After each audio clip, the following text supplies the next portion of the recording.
Olá, boa noite a todos. É um prazer enorme estar aqui com vocês no terceiro encontro, né, do Lung Cancer Connect Clinical Trial Analysis. Esse evento, que é um evento baseado em bioestatística, estatística direcionada para a oncologia clínica, de forma prática, rápida e muito compreensiva. Quero dar as boas-vindas, boa noite a quem está assistindo online, quem está assistindo presencial. A gente vai hoje ter uma série de abordagens ligado à oncologia clínica e principalmente câncer de pulmão, né? Nossa abordagem vai começar com o Dr. Alexandre Olímpio, Alexandre que já esteve presente nos dois primeiros encontros, né? E em seguida a gente vai seguir com nossa ilustre doutora Ana Paloma, ela que é oncologista em Feira de Santana, do Grupo DASA. Bom, gostaria já, sem mais delongas, convidar o doutor Alexandre Olímpio, ele que é médico intensivista, empresário, estatístico, tudo que você imaginar. Alexandre, obrigado por estar aqui em Salvador, mais uma vez, dentro do evento do GONE. Casa é sua. Obrigado.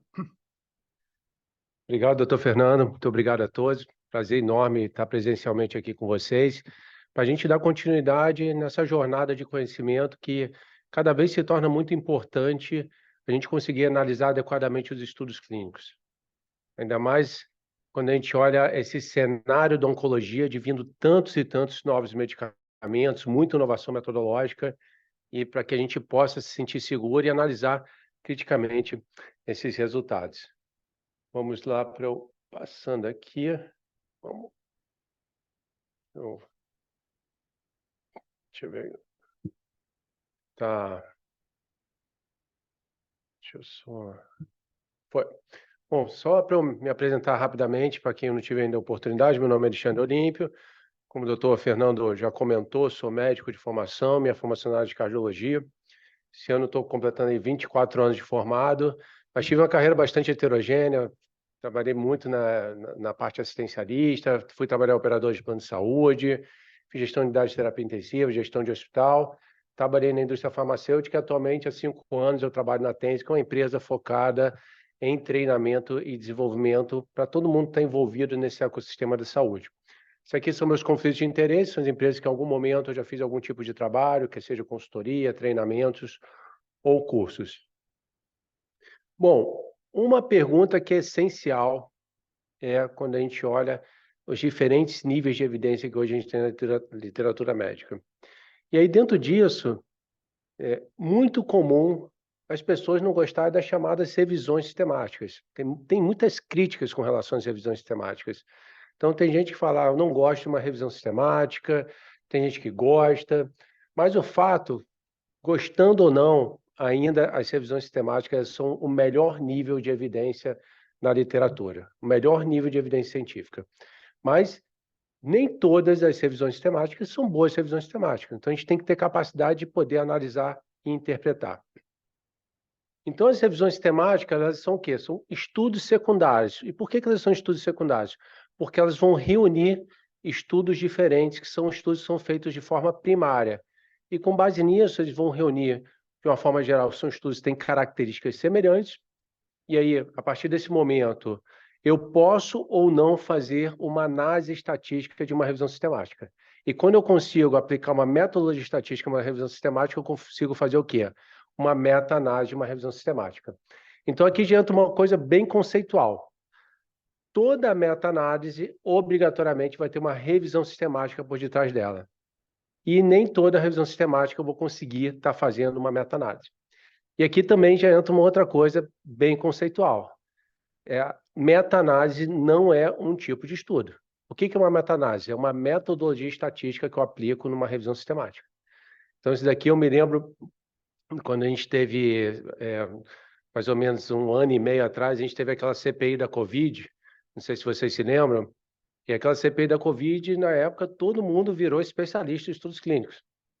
E aí eu me lembro que em um determinado momento um senador chegou e falou, não, esse estudo aqui que é uma meta-análise, e aí a médica que estava lá, uma epidemiologista, falou: ô, senador, só para te explicar um negócio, meta-análise não é um estudo, é uma metodologia estatística que eu aplico numa revisão sistemática. Então, isso é coisa importante, porque muitas vezes a gente usa esse termo, como a meta-análise fosse um estudo. E pelo fato dele estar sintetizando de uma forma geral estudos que são bem conduzidos, entende-se que é o melhor nível de evidência científica. Entretanto, tem toda uma metodologia que eu faço para conduzir essa meta-análise. Então, para evitar vieses, tem toda uma metodologia que vai pegar a seleção dos estudos, avaliar os dados que estão sendo estabelecidos antes de poder estar conduzindo essa meta-análise. E, além disso, eu tenho que elaborar qual que é o objetivo que eu quero, qual que é a questão clínica que eu vou estar aplicando, e aí a gente usa a metodologia chamada PICO, que eu vou explicar daqui a pouquinho, que vai ser o objetivo principal dessa revisão. E, a partir desse momento, eu vou fazer uma ampla busca na literatura através da definição de palavras-chave. Então, o PICO ele vai definir a estratégia da pergunta de pesquisa.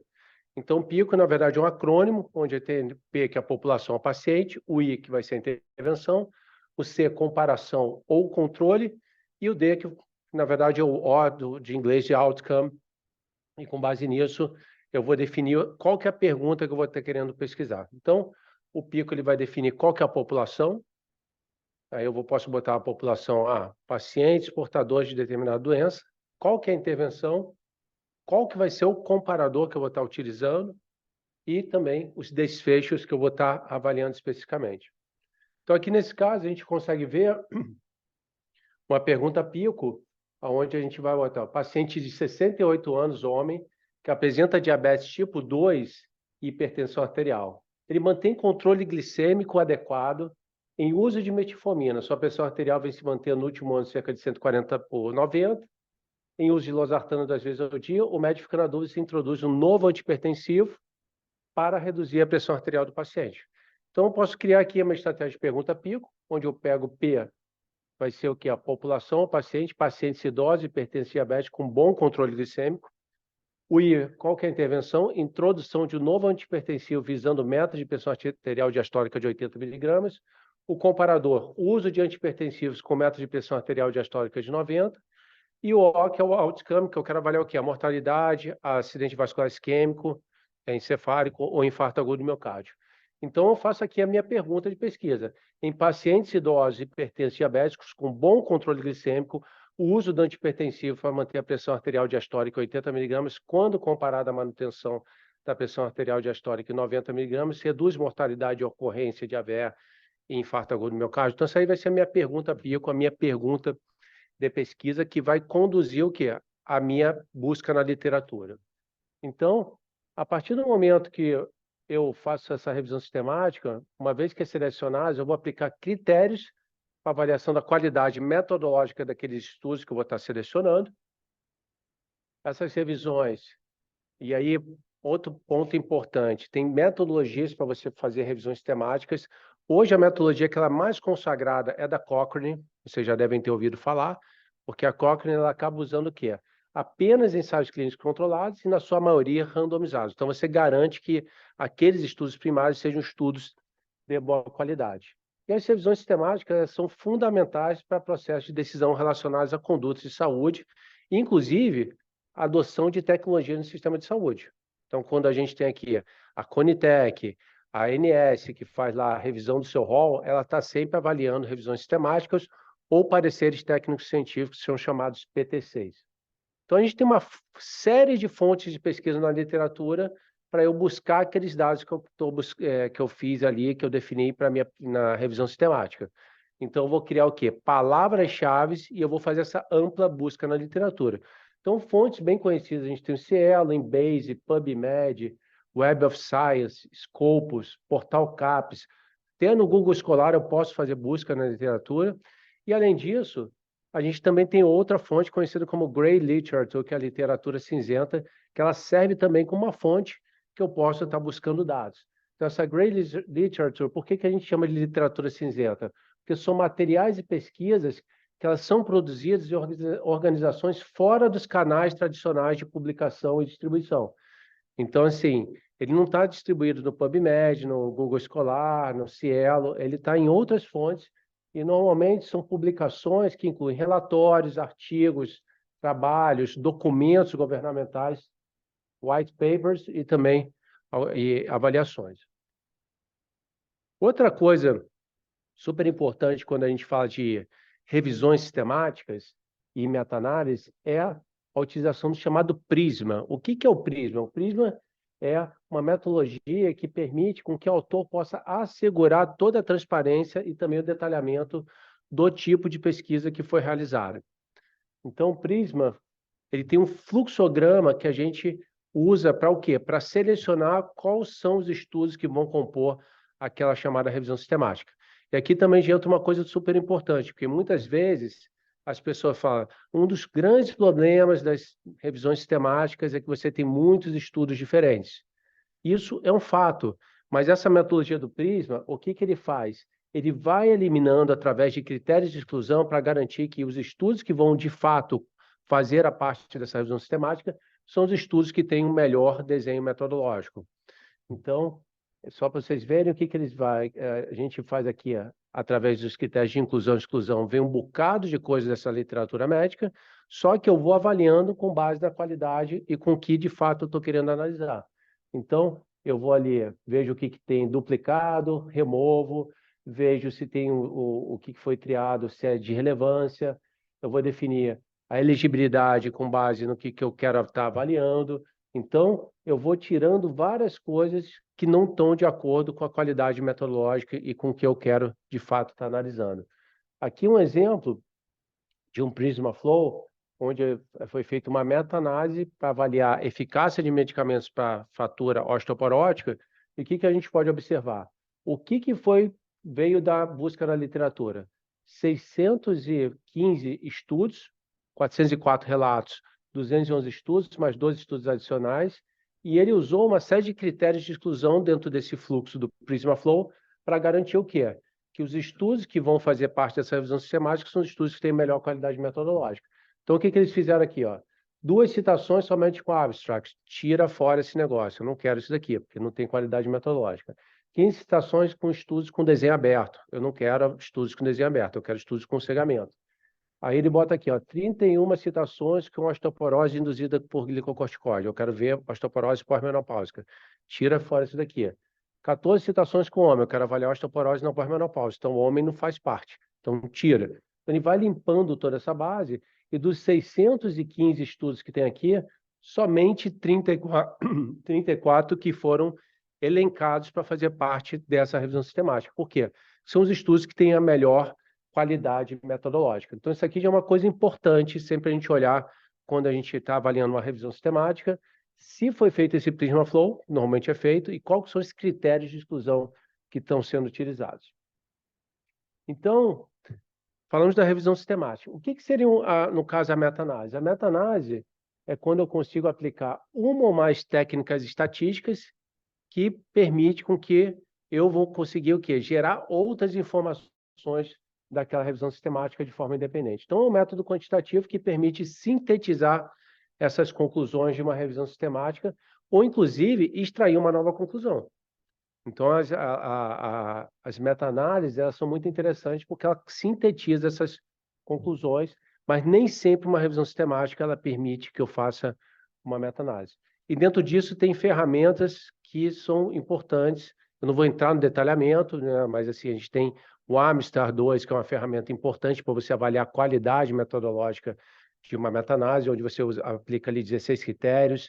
Tem também uma ferramenta chamada ROB, que é Risk of Bias, para você avaliar qual que é o viés daquelas publicações e daquela meta-análise, mas eu não vou entrar nesse detalhamento aqui.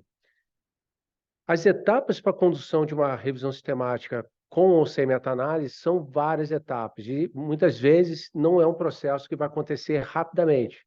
Então, para você fazer uma boa revisão sistemática, pode demorar 6 meses, 1 ano, dependendo, inclusive, de quanto que você tem de informação na literatura. Porque se é um tema que tem muita informação na literatura, você vai ter que alocar bastante tempo para poder estar avaliando tudo aquilo ali do ponto de vista qualitativo. Mas começa ali com a questão de pesquisa, que é a pergunta PICO, a estratégia PICO. Depois eu vou definir qual que vai ser o meu protocolo de condução dessa revisão sistemática, estratégia de busca na literatura, vou fazer a seleção dos estudos que eu vou considerar eles mais importantes, e, além disso, a avaliação da qualidade desses estudos, extrai os dados. Caso eu consiga fazer uma metodologia estatística dessa visão sistemática, eu consigo fazer a chamada meta-análise, e depois eu vou para a interpretação dos resultados. E a meta-análise, como a gente já tinha falado, tem prós e contras. Tem gente que adora, tem gente que não gosta. Mas quando a gente olha os prós, ele aumenta o poder estatístico através do aumento do tamanho amostral. Então, posso pegar, por exemplo, fazer uma meta-análise de medicamentos para o tratamento do câncer de pulmão, onde um estudo tem 200 participantes, outro tem 300, outro tem 150, eu junto já consigo aumentar meu tamanho amostral e, consequentemente, aumentar aqui até o meu poder estatístico. Resolver incertezas quanto à discordância nos estudos. Então, às vezes, eu tenho um estudo que fala que uma tecnologia é boa, outro fala que essa tecnologia não é tão boa, outra fala que o resultado é mais ou menos, e eu posso fazer essa revisão sistemática para resolver essas incertezas. Outra questão é a heterogeneidade dos estudos. Então, eu posso ter estudos dentro de uma revisão sistemática que eles são diferentes do ponto de vista de demografia, metodologia, resultados e qualidade, e que isso daqui, através daquele Prisma Flow, eu consigo minimizar isso, e também através de um outro método que eu vou mostrar para vocês, que a gente consegue olhar se tem muita heterogeneidade entre os estudos. Isso daqui era um problema do passado, que resultados negativos não eram publicados na literatura. Então, isso era uma coisa que acontecia no passado. Você tinha um resultado de um medicamento que deu negativo e não tinha publicação disso. E como, né, para eu achar esse dado, ele tem que estar publicado na literatura, eu não conseguia pegar isso daí. Só que, já há algum tempo, qualquer publicação, inclusive resultado negativo, obrigatoriamente ele tem que ser publicado na literatura. Quando a gente fala aqui, especificamente dos ensaios clínicos. Bom, esse gráfico aqui, é o gráfico de forest plots, eu particularmente é um dos gráficos que eu mais gosto, porque ele dá muita informação para nós. Entretanto, esse gráfico ele não é fácil de analisar. Mas quando você pega ali, né, a sacada, o entendimento dele, esse gráfico aqui você bate o olho e já consegue extrair muitas e muitas informações. Então, o gráfico de forest plots, que ele é também conhecido como gráfico das meta-análises, mas ele não é exclusivo, a gente consegue usar esse gráfico fora do ambiente aqui das meta-análises. Inclusive, quem já viu a logo da Cochrane, a logo dela nada mais, nada menos é o que? É um gráfico de forest plots, né? Eu me lembro quantas vezes que eu tinha lido a Cochrane, eu nunca tinha me tocado que a logo da Cochrane é o gráfico de forest plots. Então, esse gráfico, essencialmente, a gente tem que conhecer a anatomia dele, quais que são os componentes que compõem esse gráfico. Então, a gente tem a chamada linha da nulidade, que é essa linha aqui vertical. Essa linha da nulidade, normalmente ela fica no número 1. E quando ela está no número 1, ela está ligada ao que? Uma medida de efeito, que pode ser o hazard ratio, o odds ratio ou o risco relativo. Entretanto, ela pode ficar no 0 também, que é quando ela está ali fazendo alguma diferença com relação a alguma medida. Essa linha da nulidade, que é a linha vertical, ela vai dividir essa linha horizontal em dois campos. De um lado, favorável ao produto, do outro lado, favorável a outro produto ou alguma outra intervenção. Bom, quando a gente está falando de meta-análise especificamente, essas linhas horizontais, nada mais, nada menos, são os estudos que vão compor essa meta-análise. E você já pode observar que eles têm características diferentes. Qual que é a característica diferente? A variação do tamanho dessa linha horizontal, que é também conhecida como o quê? Intervalo de confiança. Então, quanto maior a variação, maior o intervalo de confiança, quanto menor a variação, menor o intervalo de confiança. E essa imagem em quadrado aqui, que nada mais, nada menos é o peso do estudo da meta-análise. Então, quanto maior esse quadrado, maior vai ser o peso do estudo da meta-análise, que ele está relacionado basicamente a duas questões: tamanho amostral do estudo e também o tamanho do efeito, que na verdade é a eficácia dessa intervenção. E entra um outro ponto muito importante aqui, que é o seguinte: existe uma correlação inversa do tamanho do quadrado e a variação do intervalo de confiança. Quanto maior for o tamanho do quadrado, menor a variação do intervalo de confiança e que, consequentemente, o que isso está de informação? Maior a confiança que eu tenho nesse resultado E quanto menor o tamanho do quadrado, maior a variação no intervalo de confiança.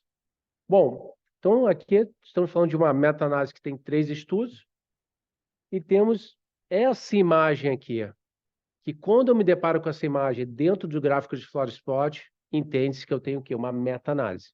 Que essa imagem é conhecida como losango ou diamante. Que ele vai estar o quê? Compilando o resultado desses 3 estudos dentro dessa chamada meta-análise. E aqui entra o grande pulo do gato de quando eu vou estar avaliando um estudo desse aqui. Que vai ser o quê? A relação que esses estudos e a própria meta-análise vai ter com o quê? Com a chamada linha da nulidade. Essa relação é uma relação que é muito importante a gente olhar. Então, quando eu estou avaliando um estudo que ele quer demonstrar superioridade, né, uma intervenção é superior à outra, o que que acontece? A variação do intervalo de confiança, ela não pode nem encostar e nem cruzar na linha da nulidade. Por quê?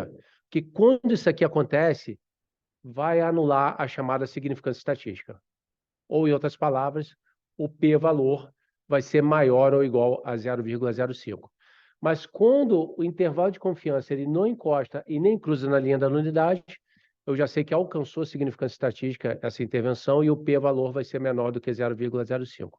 Quando eu falo de significância estatística, o que que essa informação está me dizendo? Que aquele resultado ele não aconteceu ao acaso, ele tem correlação com a intervenção.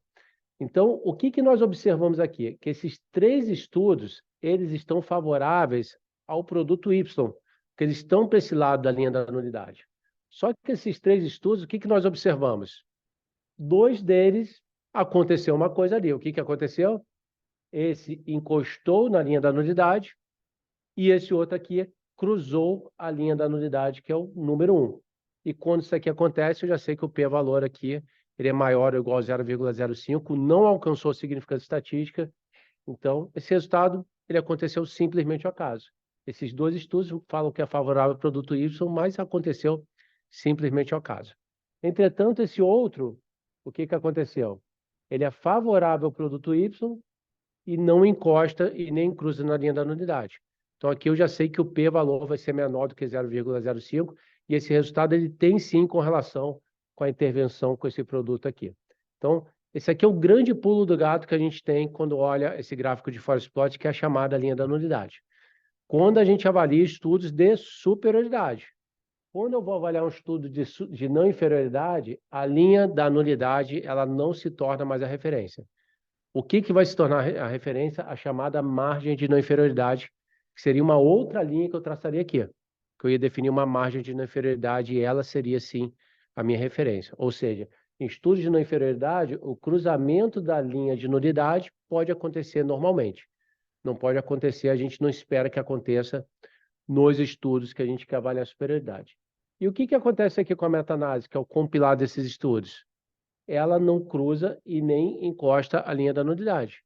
E a partir desse momento eu sei que a meta-análise ela alcançou significância estatística e o compilado desses 3 estudos, a meta-análise diz que o produto Y é superior, sim, ao produto X com significância estatística, que o p-valor vai ser menor do que 0,05.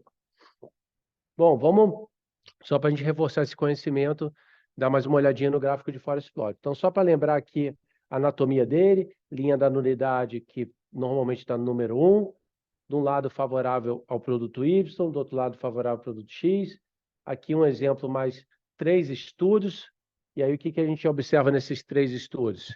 2 deles, o que está acontecendo? Cruzaram a linha da nulidade. Então, quando cruza a linha da nulidade, anula a significância estatística, eu já sei que o p-valor aqui vai ser maior ou igual a 0,05. E esse outro aqui, que não cruzou a linha da nulidade, ele alcançou a significância estatística e o p-valor vai ser menor do que 0,05. Só que, olha que interessante, olha o que aconteceu ali com a meta-análise. A meta-análise, que é o compilado desses 3 estudos, o que aconteceu? Ele está cruzando a linha da nulidade. E quando isso acontece, anulou a significância estatística. Essa meta-análise não está falando que o produto X é favorável ou melhor do que o produto Y. Mas por que, o que aconteceu isso? Porque os 2 estudos que cruzaram a linha da nulidade são os estudos que têm maior peso. E eles atraíram a meta-análise para cruzar a linha da nulidade. Então, quando você tem um estudo que ele tem muito peso, se o resultado dele é bom ou ruim, ele acaba interferindo muito a própria meta-análise. Vamos dar mais uma olhada aqui num gráfico de Forest Plot só para a gente reforçar esse conhecimento. E outra coisa importante, a partir de quantos estudos eu consigo fazer uma meta-análise? Essa é uma ótima pergunta. Vai depender do que tiver na literatura. Eu posso fazer uma meta-análise a partir de 2 estudos. Ou posso fazer de 10, de 50, de 100 estudos. Vai depender do que tiver na literatura sobre aquele tema. Então, vamos pegar essa meta-análise aqui, só lembrando o gráfico de Forest Plot, linha da nulidade, que quando ela está no número 1, ela está ligada a alguma medida de efeito, e sempre quando eu vejo o número 1, eu tenho que já buscar qual que é a medida que ele quer avaliar. Olha a medida que ele está avaliando aqui, o chamado odds ratio, que a gente falou sobre isso no nosso encontro no módulo 2, que é uma medida de efeito que ele quer avaliar o que é chance. Ele quer avaliar chance, ele não quer avaliar risco, porque risco a gente usa outras medidas como hazard ratio ou o risco relativo. Então, desse lado favorável ao ALN, que é o alendronato, desse outro lado favorável ao denosumab. O que nós observamos aqui? É uma meta-análise composta de quê? De 3 estudos, e nós já sabemos que é uma meta-análise por quê? Porque tem a imagem losango ou diamante, que ela está aqui, a gente já sabe que é uma meta-análise, formada por 3 estudos, e olha que interessante, são 3 estudos que têm características completamente diferentes. Olhem lá, o tamanho do quadrado, a variação do intervalo de confiança, então a gente observa que são estudos muito diferentes entre si. O que a gente observa aqui, ó, na parte de peso, vocês podem ver que tem um estudo ali que ele tem 76,7% de peso nessa meta-análise. É o estudo que mais puxa, tanto que o quadrado dele é o maior quadrado. Depois você tem um de 16,3% e outro de 7%. São os quadradinhos menores. Quanto menor o quadrado, menor o peso da meta-análise. Quanto maior o quadrado, maior o peso nessa meta-análise. E, além disso, a gente pode ver aquela relação inversa entre o tamanho do quadrado e a variação do intervalo de confiança. Quanto menor o intervalo de confiança, maior a confiança que eu vou ter naquele resultado. Então, o intervalo de confiança é uma coisa que a gente não gosta de ver, mas ela é super importante quando eu vou avaliar a qualidade de um resultado. Então, a gente pode observar que esses 3 estudos e a própria meta-análise, o que aconteceu com eles com relação à linha da nulidade? Olha lá o que aconteceu com eles. Os 3 estudos e a própria meta-análise, eles cruzam a linha da nulidade, eles cruzam o número 1. E quando isso aqui acontece, a gente já sabe que anulou a significância estatística. Então, apesar desses resultados aqui, eles estarem favoráveis para o lado do alendronato, eu não posso falar que o alendronato é superior ao denosumab. Esse resultado não consegue me confirmar isso aqui. Ele, na verdade, está falando que não existe diferença entre os 2 medicamentos. Existe uma tendência ao alendronato ser melhor, mas só uma tendência que aconteceu simplesmente ao acaso, sem ter correlação com o produto. Bom, então isso aqui, mais uma vez, um gráfico de Forest Plot que a gente está analisando essa meta-análise. Bom, outro fato muito importante é avaliar a heterogeneidade que a gente tem nas revisões sistemáticas. Então, dentro da heterogeneidade, é identificar o quê? Nos achados, se são aplicadas técnicas estatísticas que verificam as diferenças nos resultados podem ser explicadas ou não pelo acaso. Então, dentro disso, existe uma metodologia estatística que é o chamado I², que é um teste que foi proposto na época por Higgins e o Thompson, que ele quer avaliar qual que é a magnitude dessa heterogeneidade. Então, esse I² ele vai variar de 0 a 100%, e sempre quando eu tenho uma meta-análise, você vai ter lá normalmente o I², que é outra coisa que muitas vezes a gente nem olha isso daí. E quanto maior for a heterogeneidade, maior o questionamento sobre a validade de combinar aqueles resultados de uma meta-análise. Então, por exemplo, quando eu vejo uma meta-análise que ela é muito heterogênea, eu provavelmente nem continuo lendo mais aquela meta-análise, porque eu sei que vai ter muito viés com relação àquele resultado. Então, dentro desse conceito do I², a gente tem próximo a 0, sem heterogeneidade, próximo a 25, baixa heterogeneidade, quando a gente tem próximo a 50%, moderada heterogeneidade, e de 75% a gente vai ter alta heterogeneidade. Então, uma forma visual da gente olhar se tem muita heterogeneidade é avaliar o quê? a sobreposição dos chamados intervalos de confiança. Então, quanto mais sobreposição do intervalo de confiança eu tiver entre os estudos, menor vai ser a heterogeneidade. E quanto menor a sobreposição, maior vai ser essa heterogeneidade. Então, vamos pegar aqui esse exemplo, onde a gente está avaliando, aqui no caso, 4 estudos, que estão aqui, esses 4 estudos. Cada um deles a gente observa que ele tem pesos diferentes dentro dessa meta-análise, que a gente consegue confirmar através do tamanho dos quadrados. Mas quando a gente olha a variação do intervalo de confiança desses 4 estudos, o que a gente consegue observar? Que todos eles têm sobreposição. Todos estão tendo sobreposição. Então, esse tem sobreposição desse. Esse aqui também consegue ter sobreposição desses todos os outros 3. Então, ou seja, tem um nível de sobreposição muito grande dentro desses 4 estudos. E vamos olhar ali o que o I ao quadrado me traz de informação. Ó. I ao quadrado está aqui, ó, 28%. Ou seja, se a gente for pegar esse entendimento, baixa a heterogeneidade dessa meta-análise. Então, uma meta-análise que provavelmente o risco de viés que ela tem é um risco de viés pequeno. Mas vamos olhar aqui, ó. Esse aqui é um outro exemplo. Então, a gente também tem uma meta-análise, comparando aqui, ele queria avaliar o risco de infecção pós-operatória em pacientes com doença inflamatória intestinal, onde, de um lado, usava medicamentos anti-TNF, inibidor do fator de necrose tumoral, e desse outro lado, usando o inibidor de integrina, que é o vedolizumab. Olha o que nós observamos aqui. Uma meta-análise que é composta por 4 estudos, linha da nulidade no número 1, que está avaliando essa medida chamada risk ratio, que na verdade é o chamado risco relativo. E o que a gente observa? Dos 4 estudos, esses 2 aqui estão favoráveis do lado do vedolizumab, só que aconteceu uma coisa com eles. O que aconteceu?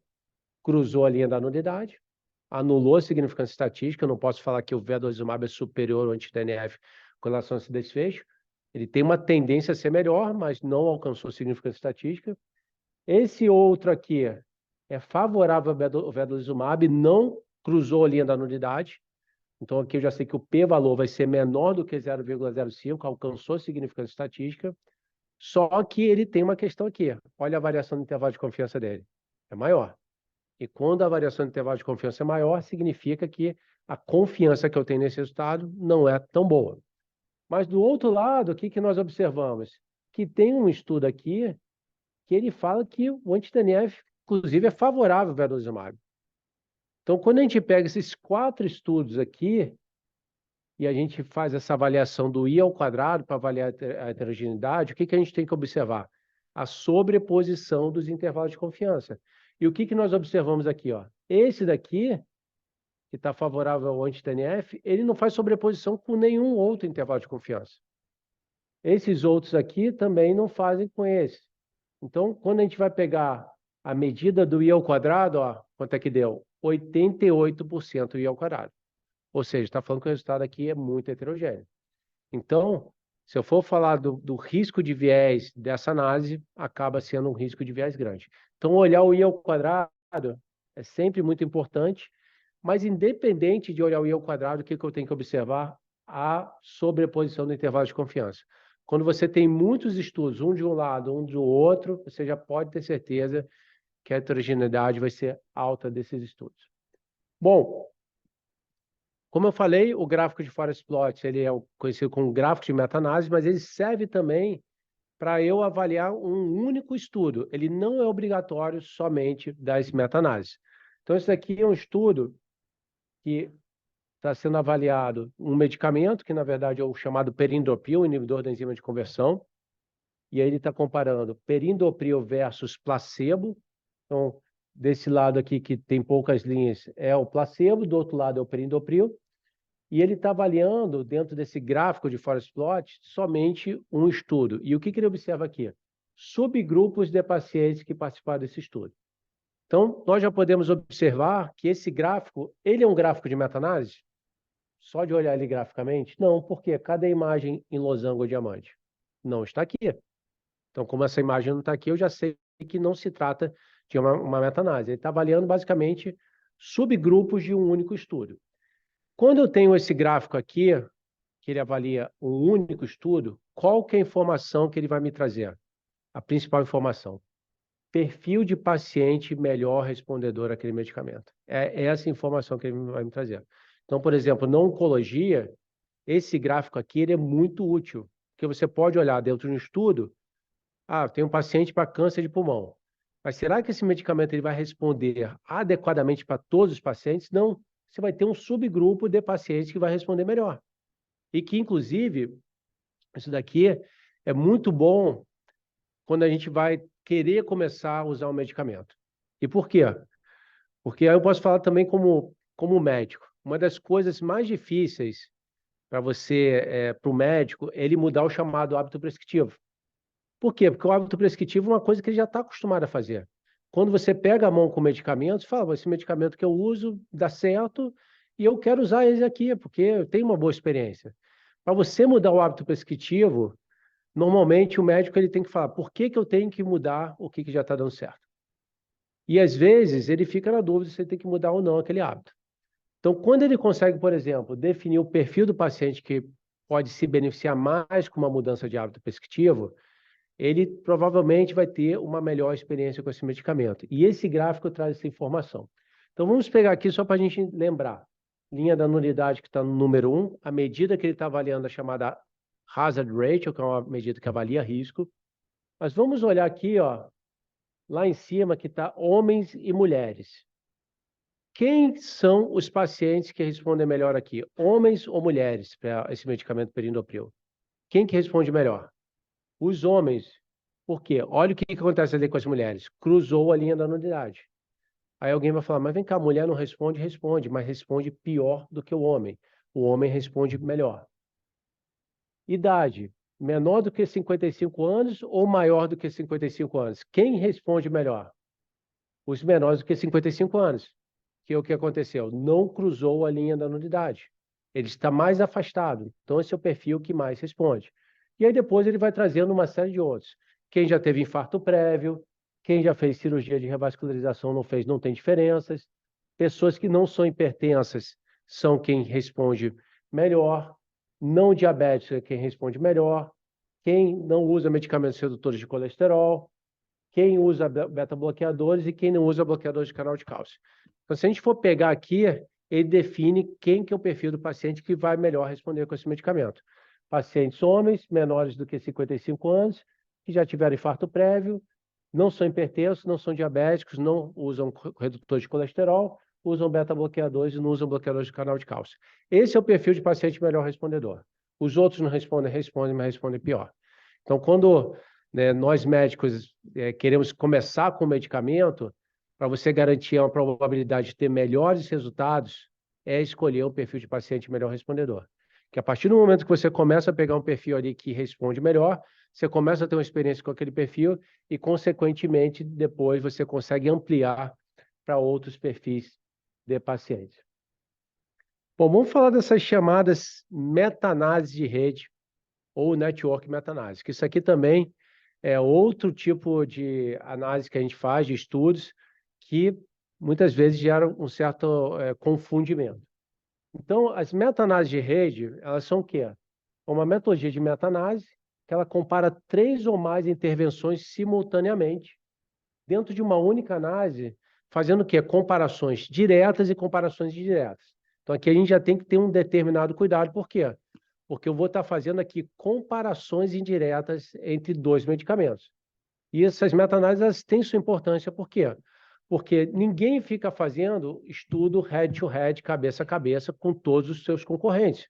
Porque isso aqui é impossível do ponto de vista financeiro, alguém fazer um financiamento de estudo head-to-head de todos os medicamentos da mesma classe terapêutica. Então, acaba que a gente usa essa metodologia chamada de network ou meta-análise para fazer comparações indiretas entre medicamentos. Então, ela caracteriza-se por quê? Uma suposição de que os diferentes conjuntos de estudos que vão estar incluídos são semelhantes e vão ter fatores importantes para ajudar os efeitos com relação ao que eu quero analisar. Também nessas meta-análises de rede, a chamada incoerência, que é a inconsistência que eu posso ter nesses resultados, ocorre quando tem diferentes fontes de informações sobre uma comparação de uma determinada intervenção que possa estar discordando.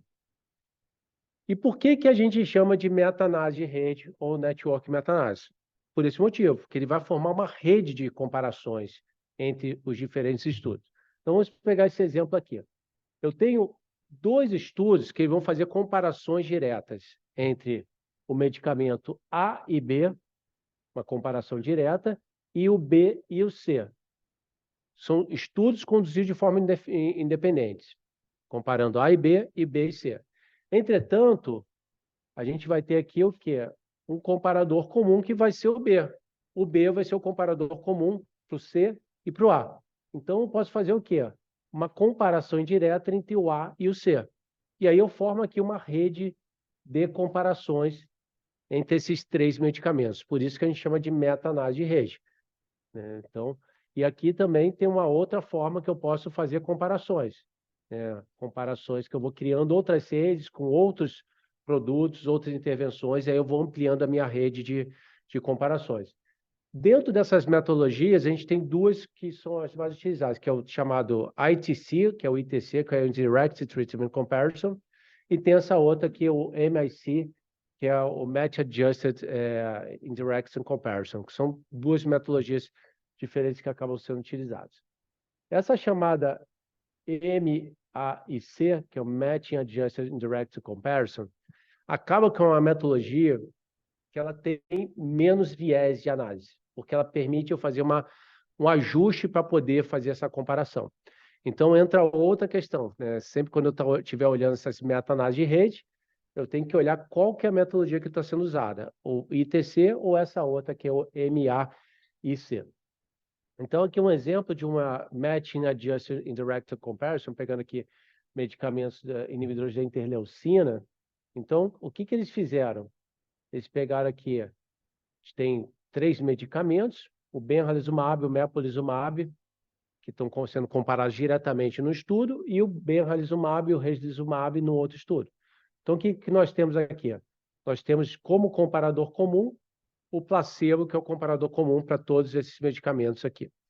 Então, dentro dessa metodologia, o que que ele faz? Ele faz um ajustamento das características dos pacientes. Então, se vocês forem ver, nesse estudo aqui com benralizumab, que ele pegou o Siroco e o Calima, o que que a gente tem? 959 participantes desses 2 estudos, e o outro comparador, que é o com mepolizumab, ele tem 884. Só que quando a gente vai olhar as características basais dos grupos, o que que a gente observa? São diferentes. Então, a gente observa que a contagem de eosinófilo maior do que 300 células por mililitro é maior nesse grupo benralizumab. Quando a gente olha as contagens como menor do que 300, é diferente quando a gente compara com o mepolizumab. E também questões de manutenção de corticóide oral. Então, o que que eles fazem? Eles vão olhar paciente por paciente dessa população de 959 e vão pegar pacientes que vão se enquadrar com o mesmo perfil do mepolizumab. E aí vocês podem ver que a população caiu de 959 para 639. Então, o que que ele fez? Ele fez um ajustamento, pegou esses 639, eles têm que ser muito parecidos com esses 884 do mepolizumab. E aí vocês veem que as características agora, ó, são muito semelhantes. Então, ele fez um ajustamento para poder estar se adequando, para poder comparar coisas que são semelhantes. Porque se ele fizesse essa comparação aqui, provavelmente o resultado não seria um resultado tão fiel, ia ter um viés de análise. E a mesma coisa quando ele pega aqui um outro exemplo, que ele faz um ajustamento. Então, ele pega aqui, tinha 863, para fazer o ajustamento, ele foi paciente a paciente e viu quais que iam ter as mesmas características ou características semelhantes ao mepolizumab, para poder fazer um ajustamento e poder, de fato, fazer uma comparação mais justa e sem viés. E com base nisso, acaba que o resultado muda. Então, se vocês forem observar aqui, mais uma vez, a gente tem aqui um gráfico de forest plot, linha da nulidade que é no número 1, desse lado favorável mepolizumab, desse outro lado favorável benralizumab. Quando não faz o ajustamento, olha o que que acontece. O resultado vai lá para o outro lado favorável mepolizumab. Mas quando eu faço o ajustamento, você vê que o resultado já muda, ele vai para esse lado aqui. Mas independente desse resultado, o que aconteceu? Os dois cruzaram a linha da nulidade. Então, né, a gente não pode falar que um é melhor do que o outro, porque houve o cruzamento da linha da nulidade. E a mesma coisa que acontece aqui com esse outro desfecho, aqui era exacerbação de asma, e aqui crise de asma que leva o paciente a visitar o pronto-socorro ou se hospitalizar. A gente pode observar também que quando eu não ajusto, eu tenho um determinado resultado, e quando eu faço o ajustamento, eu tenho um resultado diferente. Então, essa metodologia é uma metodologia, sem sombra de dúvida, muito interessante quando a gente usa essas network meta-análises. Uma coisa que a gente tem que sempre olhar criticamente também é quem que é o patrocinador dessas network meta-análises. Porque, né, normalmente, você vê muito patrocinador que tem, às vezes, o conflito de interesse, né, que ele quer mostrar que o seu medicamento, às vezes, ele é superior que os outros, comparando diretamente. Então, sempre olhar o patrocinador, porque, eventualmente, nessas network meta-análises, você pode ter instituições independentes conduzindo e é que acaba trazendo, aí, digamos, uma validade maior dentro dessas network meta-análises. Então, ele traz aqui que, quando eu uso essa metodologia chamada Matching Adjusting Directed Comparison, é um método aceitável de comparar tratamentos, né, e tanto estudos cabeça a cabeça ou comparações diretas, e ele considera essa metodologia que ela tem menos viés do que a chamada ITC, que é a comparação indireta. Bom, vamos falar agora desse estudo aqui, que é o estudo Crown, que é um estudo muito interessante e que a gente vai avaliar o que é a metodologia desse estudo e vamos também estar avaliando aqui os seus dados. Então, esse estudo aqui, ele queria avaliar o lorlatinib versus o crizotinib em primeira linha em pacientes com câncer de pulmão, ALK positivo avançado. Então, esse aqui é o estudo chamado Crown, e esse estudo aqui é sempre muito interessante a gente olhar os autores desses estudos para ver que se temos autores que têm relevância dentro dessa área terapêutica. Então, aqui, vocês devem conhecer alguns autores aí que são conhecidos. E outra coisa também que é muito interessante, que normalmente, dentro dos autores, é comum em qualquer ensaio clínico você ter o quê? Um autor que é funcionário do patrocinador, que são pessoas que são ligadas à empresa, que está sendo o financiador desse estudo, mas ligados tanto na área de pesquisa quanto na área médica dessas empresas.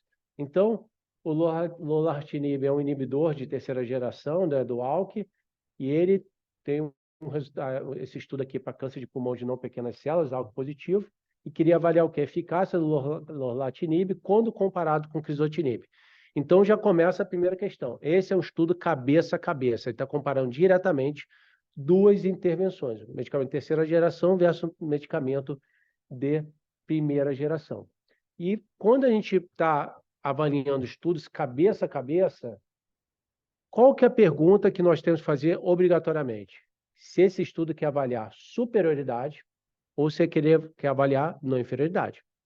Então, nesse caso, como a gente está pegando o medicamento de terceira geração versus medicamento de primeira geração, o objetivo, óbvio aqui, era avaliar o que é superioridade, que o lorlatinib, ele é superior ao crizotinib. Então, esse é um medicamento de terceira geração que é mais potente do que os inibidores de segunda geração, tendo uma cobertura mais ampla, né, das mutações resistentes ao ALK. E o lorlatinib, ele também tem uma característica que ele foi desenhado para atravessar a barreira hematocefálica. Então, isso aqui é uma característica muito interessante, de forma de alcançar altos níveis de exposição ao nível de sistema nervoso central. Então, quando ele pegou os estudos anteriormente, né, os estudos tanto de fase 1 quanto de fase 2, viu que ele tinha, né, uma grande penetração em nível de sistema nervoso central e acabou que ele foi estudado aqui também dentro desse estudo de fase 3, no estudo Crown, para ver qual que era a resposta desses pacientes com relação ao sistema nervoso central. Então, o estudo Crown é um estudo multicêntrico, internacional. Então, só lembrando os conceitos do estudo multicêntrico, quando eu faço em 2 ou mais centros de pesquisa, e um estudo internacional é quando eu faço em 2 ou mais países. Então, essa é a característica do estudo Crown, que comparou o lorlatinib com o crizotinib, e aí considerando aqui o standard of care, o tratamento padrão de primeira linha, no momento do início do estudo. Isso aqui é um ponto importante, porque uma crítica que eventualmente pode ser feita, vem cá, mas por que comparou com o crizotinib? Porque na época ele ainda era considerado o standard of care, a terapia padrão para o tratamento do câncer de pulmão não pequenas células cálculo positivo. Então, por isso que ele foi escolhido como o grupo controle, como o medicamento comparador. Bom, os pacientes que foram elegíveis para participar desse estudo, acima de 18 anos ou 20 anos, de acordo com as regulações locais, porque cada país tem diferentes regulações com relação à pesquisa clínica. Tem uns que acima de 18, tem outros que são acima de 20, então ele acabou que seguiu esses critérios de acordo com as regulações locais, que tinham histologicamente ou citologicamente confirmado um câncer de pulmão avançado ou metastático de não pequenas células, com ALK positivo. E aí, o que ele traz aqui? Nenhum tratamento sistêmico prévio foi permitido para doença metastática. Pacientes com doença sintomática tratado ou não tratado do sistema nervoso central com metástase foram elegíveis, e pacientes que tinham pelo menos uma medida extracraniana, quando usado aqui o RECIST, não tinham sido previamente irradiados. E o ECOG, que é o Performance Status, variando aqui de 0 a 2. E aí traz aqui também que a adequada função de medula óssea, pancreática, renal e função hepática como definida no protocolo. Bom, essa é a chamada tabela de características basais do estudo, que é a tabela número 1, uma tabela super importante, que muitas vezes a gente não olha ela adequadamente. Essa tabela, para que ela nos traz informação? Para a gente observar se houve principalmente uma boa randomização. Porque esse estudo foi um estudo randomizado. E esse estudo aqui, o que ele traz? O que seria o conceito da randomização? A alocação aleatória entre os braços de tratamento. Então, quando a gente observa aqui, o que a gente observa? A gente tem uma randomização 1 para 1, a mesma proporção de pacientes num braço e no outro. Mas quando a gente for olhar aqui as características basais, a gente tem que comparar entre essas características basais para ver se os grupos são o quê? Homogêneos, se eles são comparáveis entre si. Então, o que nós observamos aqui? Do ponto de vista de idade, são parecidos, com relação à proporção de homens e mulheres são parecidas, com relação à etnia também são bastante parecidos, performance status. Então, de uma forma geral, os grupos aqui são grupos bastante comparáveis. Uma coisa interessante é o conceito da mediana de idade e a média de idade. Então, assim, quando que a gente usa média de idade? Quando que a gente usa mediana de idade? Né? Que são termos que estão nos estudos e às vezes a gente não sabe interpretar isso adequadamente. Bom, quando eu tenho uma variação de idade muito curta, então vamos pegar pacientes entre 40 e 60 anos, eu posso usar a média, que a média ela não vai ser distorcida, porque a variação é pequena. Mas quando eu tenho, por exemplo, uma variação de um estudo que vai pegar pacientes entre 20 e 80 anos, se eu for usar a média, essa média pode ficar distorcida. Porque eu posso ter muitos pacientes com idades mais jovens ou ter pacientes com idades mais velhas, mais avançadas. E acaba que a média vai ficar distorcida.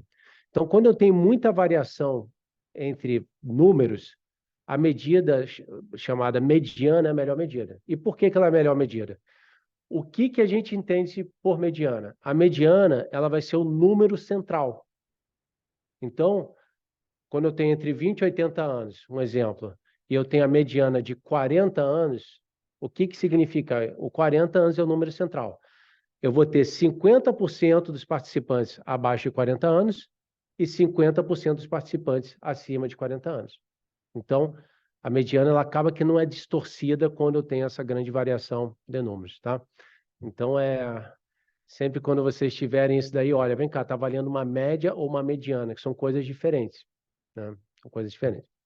Bom, então a gente observa aqui que os grupos são comparáveis, são homogêneos, então a gente entende que tem uma boa randomização. Então, toda a parte de protocolo, as emendas que tiveram nesse estudo foram aprovadas por board de revisão institucional e um comitê independente.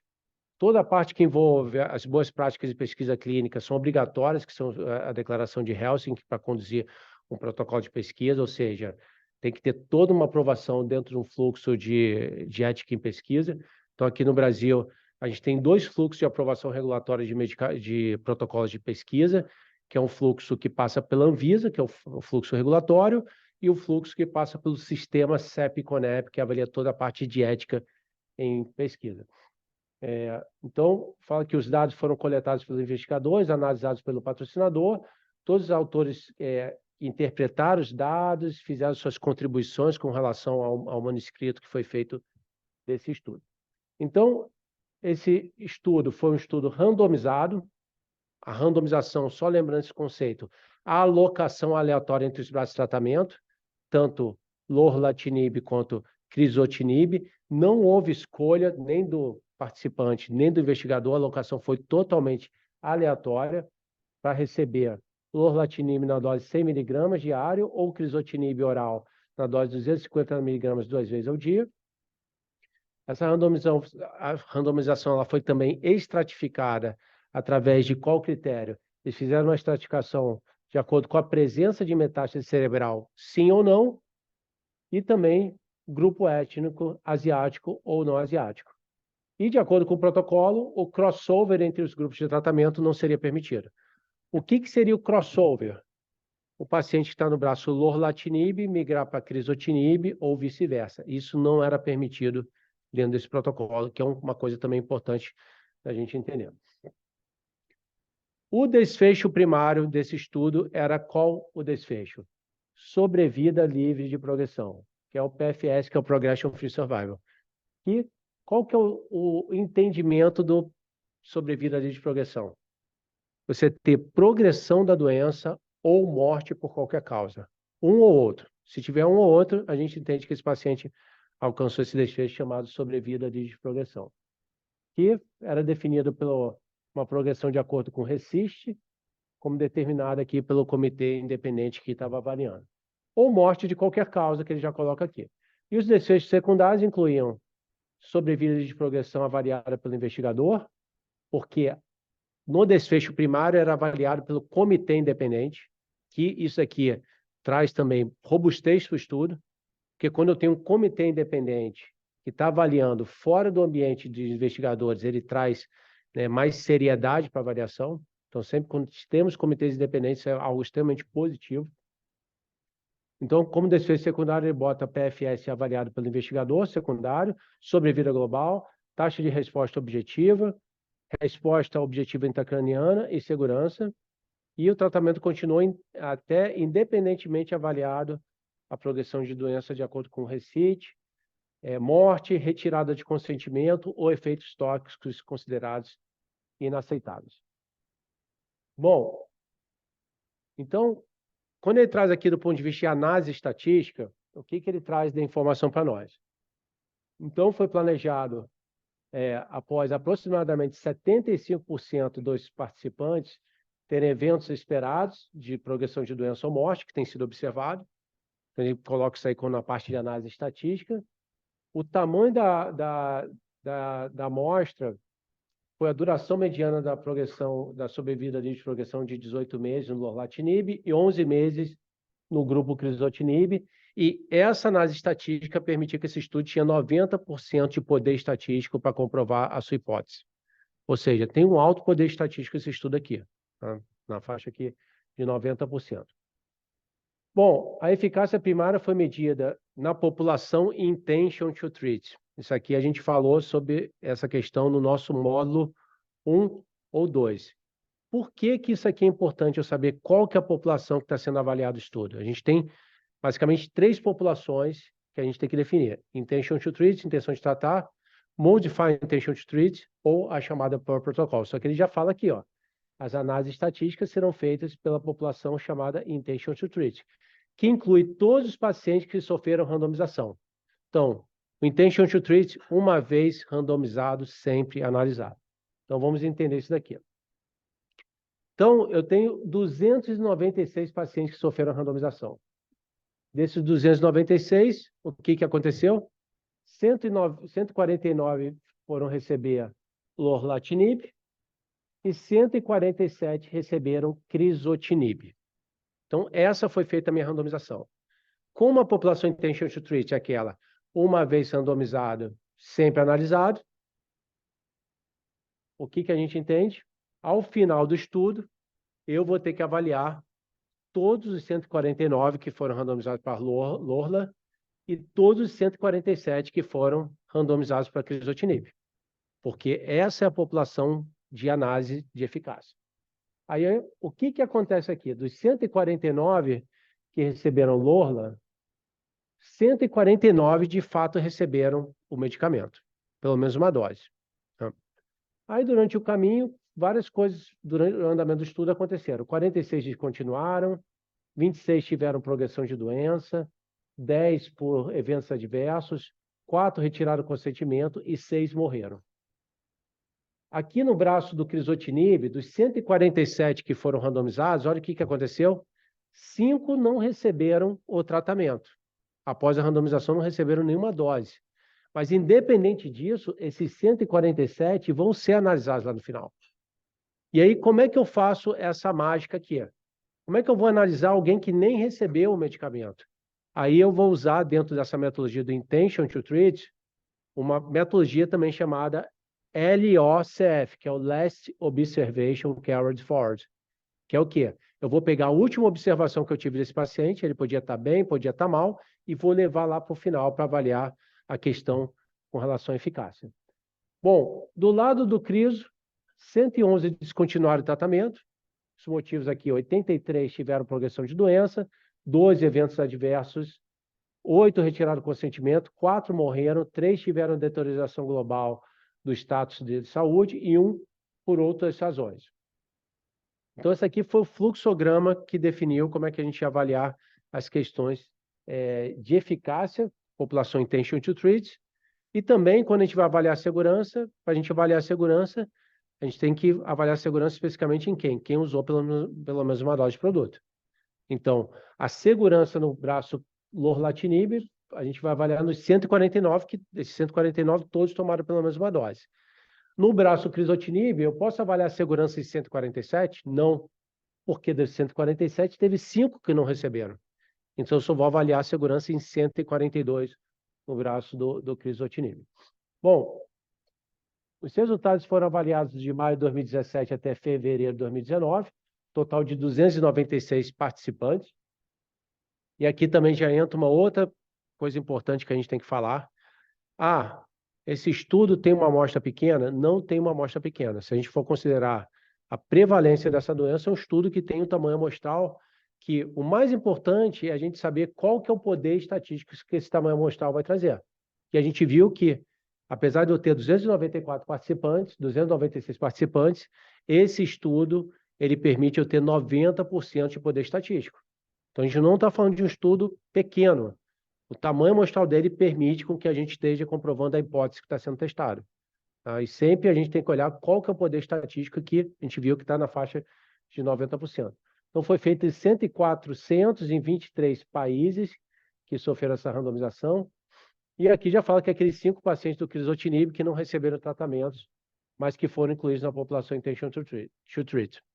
Bom, as metástases desse sistema nervoso central, na linha basal, foi avaliado pelo comitê independente e foram presentes em 38 pacientes, 26% no grupo lorlatinib e 40 pacientes, 27% no grupo crizotinib, que tinham metástase do sistema nervoso no início do estudo. No momento do cutoff, 103 pacientes com lorlatinib e 38 pacientes com crizotinib estavam continuando a receber o tratamento. Ou seja, a gente teve muito abandono de tratamento com crizotinib por aqueles motivos que eu tinha falado anteriormente. A mediana de duração do acompanhamento da sobrevida livre de progressão foi 18,3 meses para lorlatinib e 14,8 meses no grupo crizotinib. Mediana de duração de acompanhamento de sobrevida livre de progressão. Bom, vamos ver o que esse estudo nos traz de informação com relação à eficácia. Então, dos 296 pacientes na população intention to treat, 127 tiveram progressão de doença ou morreram no momento do cutoff de análise, 28% no grupo lorlatinib e 59% no grupo crizotinib. Então, aqui a gente já viu que tem uma diferença muito grande com relação à progressão de doença ou morte que é a sobrevida de progressão, que é o desfecho primário que está sendo avaliado, e aqui o desfecho primário sendo avaliado pelo comitê independente. Então, vamos dar uma olhada nesse gráfico, que é o gráfico chamado de Kaplan-Meier, que é um gráfico que nos traz muitas informações visuais, mas também a gente tem que extrair outras informações com relação aos dados numéricos que eles vão nos estar trazendo. Então, esse gráfico que está avaliando o desfecho aqui é sobrevida de progressão, que está na letra A ali. Esse gráfico de Kaplan-Meier, ele é formado por dois eixos, o eixo horizontal, que é o eixo que vai estar sempre avaliando o que tempo, aqui tempo em meses, e o eixo vertical, que é o eixo Y, que vai estar sempre avaliando o desfecho, que a gente tem que saber qual que aqui no caso é sobrevida livre de progressão. O gráfico de Kaplan-Meier ele tem duas funções, uma função chamada sobrevida, que é essa função quando começa aqui de cima e as linhas vão caindo, e tem a função também hazard, quando começa de baixo e ele vai estar subindo. Então, no tempo zero, o que nós observamos? Nós temos 100% dos participantes desse estudo que tem câncer de pulmão de não pequenas células ALK positivo, mas que não tiveram progressão de doença ou morte. Mas a partir do momento que o tempo vai andando, o que nós observamos? As linhas começam a descer. E quando a linha começa a descer, significa o quê? Eu estou tendo eventos. Então, se vocês observarem esse gráfico, vocês podem ver que ele tem vários momentos que são umas escadinhas, como se fosse uma queda. Cada queda daquela significa um evento que está tendo, ou morte, ou progressão de doença. Então, é isso que ele está nos mostrando. O que nós observamos? Até mais ou menos 3 meses, o que a gente observa graficamente? As linhas estão sobrepostas. Tanto no braço Lorla, quanto no braço Crizotinib, estão tendo basicamente o mesmo nível de eventos, ou morte ou progressão de doença. Entretanto, a partir de 3 meses, o que nós observamos? As curvas começam a se abrir e começam a ficar favoráveis para o grupo Lorlatinib. Porque o grupo Lorlatinib, a curva ela começa a ficar mais em cima, ela não cai. O que significa isso? Está tendo menos eventos do que no grupo que está fazendo uso do Crizotinib. E muito provavelmente esse momento que você começa a observar que o medicamento está causando efeito, a partir do momento que as curvas de fato se abrem. Então, já com 3 meses a gente observa esse tipo de efeito. Bom, o que nós devemos sempre observar quando a gente tem esse gráfico aqui? É a chamada mediana de sobrevida livre de progressão. Então, o que nós observamos no grupo que está usando Crizotinib? Ele alcançou a mediana, que é essa linha aqui, de 50%, com o quê? Com quantos meses que alcançou a mediana? Com 9 meses, que na verdade 9,3 meses.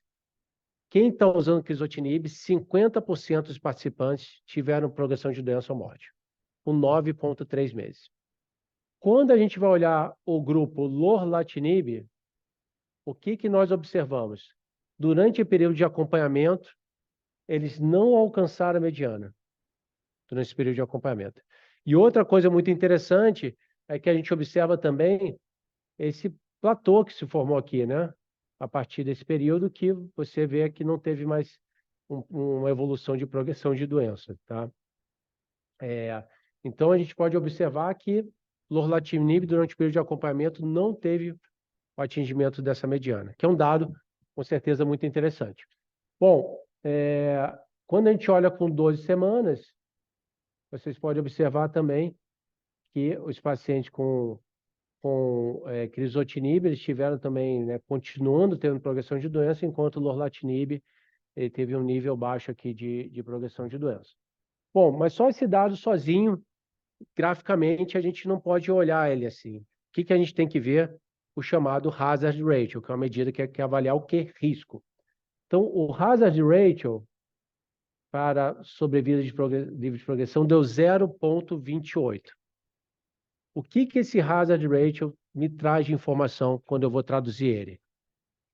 É uma medida que quer avaliar risco, mas eu quero saber quanto de risco que o Lorlatinib reduz quando comparado ao Crizotinib. Então, eu vou pegar 1, e por que 1? Que é a chamada linha da nulidade, menos 0,28. Então, 1 menos 0,28 é o quê? 0,72. Quando eu multiplico por 100, vira 72%. O que isso significa? que o lorlatinib, quando comparado à crizotinib, ele reduz em 72% progressão de doença ou morte quando comparado ao crizotinib. É essa a informação que ele está me trazendo. Quando eu olho o hazard. Mas que mais que eu tenho que olhar? O intervalo de confiança desse hazard. 0,19 a 0,41. É um hazard estreito? É. E o hazard, quanto mais esse intervalo de confiança for mais estreito, maior é a confiança que esse intervalo de confiança está me trazendo para esse hazard ratio. Então, 0,19 a 0,41 é um intervalo de confiança estreito. Dá muita confiança e muita precisão estatística nesse resultado. E como é 0,19 a 0,41, ele não está cruzando a chamada linha da nulidade, o que eu posso assumir aqui? Que o p-valor vai ser menor do que 0,05. Tanto que o p está aqui, ó, 0,001. O que isso aqui está me dizendo? Que alcançou significância estatística. Que esse resultado desse hazard, ele não aconteceu ao acaso, ele tem correlação com o uso do lorlatinib. Então, essa é a informação que esse dado está me trazendo. Bom, com relação à sobrevida sem progressão do sistema nervoso, de progressão de sistema nervoso central, o que a gente observa? Que é um dado aqui, um gráfico muito interessante, como a gente tinha falado, o lorlatinib ele tem uma alta penetração da barreira hematoencefálica, e o que a gente observa com relação à sobrevida sem ter progressão para o sistema nervoso central? Vocês podem ver que o grupo crizotinib ele tem uma evolução muito rápida com relação ao desfecho, tanto que a sua linha ali no gráfico de Kaplan-Meier ele tem uma queda muito rápida, mas o que a gente observa aqui no braço lorlatinib, né, que você tem pouquíssimos eventos de progressão ligada ao sistema nervoso central. E esse efeito também a gente começa a observar aqui que a partir de 3 meses que a gente observa esse efeito. Quando a gente vai olhar o hazard, é um dado muito impactante, porque o hazard, olha quanto é que deu, 0,07 esse hazard. Está falando que o lorlatinib ele reduz em 93% o risco de progressão de doença ligada ao sistema nervoso central. É um dado realmente muito impactante, mas sem olhar o intervalo de confiança, a gente não consegue saber qual que é a precisão estatística, qual que é a confiança que eu vou ter nesse resultado. Olha quanto é que é a variação do intervalo de confiança, 0,03 a 0,17. Muito estreito esse intervalo de confiança, significando que o quê? Que esse resultado aqui, dessa variação do intervalo de confiança, ela tem uma precisão estatística muito alta e um nível de confiança muito alto nesse hazard ratio.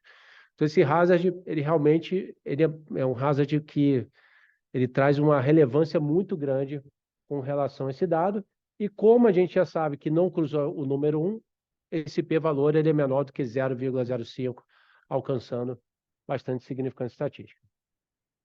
E também quando a gente vai avaliar a incidência cumulativa de progressão do sistema nervoso central como um primeiro evento, e aqui, o que nós observamos? Mais uma vez o gráfico de Kaplan-Meier, só que o que aconteceu? Ele mudou, né, a formatação dele. Então, essa aqui é a função chamada hazard do gráfico de Kaplan-Meier, e aquela anterior que a gente tinha visto era a função que é sobrevida. Então, o que nós observamos aqui também, que nessa linha vermelha que é os pacientes que estão usando crizotinib, então vocês podem ver que a incidência cumulativa de progressão do sistema nervoso central como primeiro evento acontece muito mais comumente no paciente que está usando crizotinib, quando comparado ao paciente que usa aqui lorlatinib, que ao final de 12 meses de acompanhamento, o que nós observamos? Uma incidência de 2,8% em quem está usando lorlatinib versus 33,2% no braço que está usando crizotinib. Também é um outro dado que chama bastante atenção. E quando a gente vai avaliar o hazard ratio, 0,06, ou seja, ele vai estar reduzindo em 94% o risco de evoluir com esse tipo de evento do sistema nervoso central como primeiro evento de progressão. Então, mais uma vez, um dado muito relevante que a gente observa nesse estudo CROWN. Bom, com relação à sobrevida global, o que nós observamos? Mais uma vez, gráfico de Kaplan-Meier, função sobrevida desse gráfico, mas quando a gente observa com relação à sobrevida global, o que nós observamos? De uma forma geral, as linhas são sobrepostas a gente não observa graficamente diferenças num grupo versus o outro. Mas, independente de olhar o gráfico, o que a gente tem que olhar? O hazard ratio para morte. Porque sobre a vida global, a gente está avaliando o quê? O tempo depois da randomização até o paciente ter morte por qualquer motivo. Então, quando a gente olha aqui o hazard ratio, deu 0,72. Aqui entra um ponto interessante.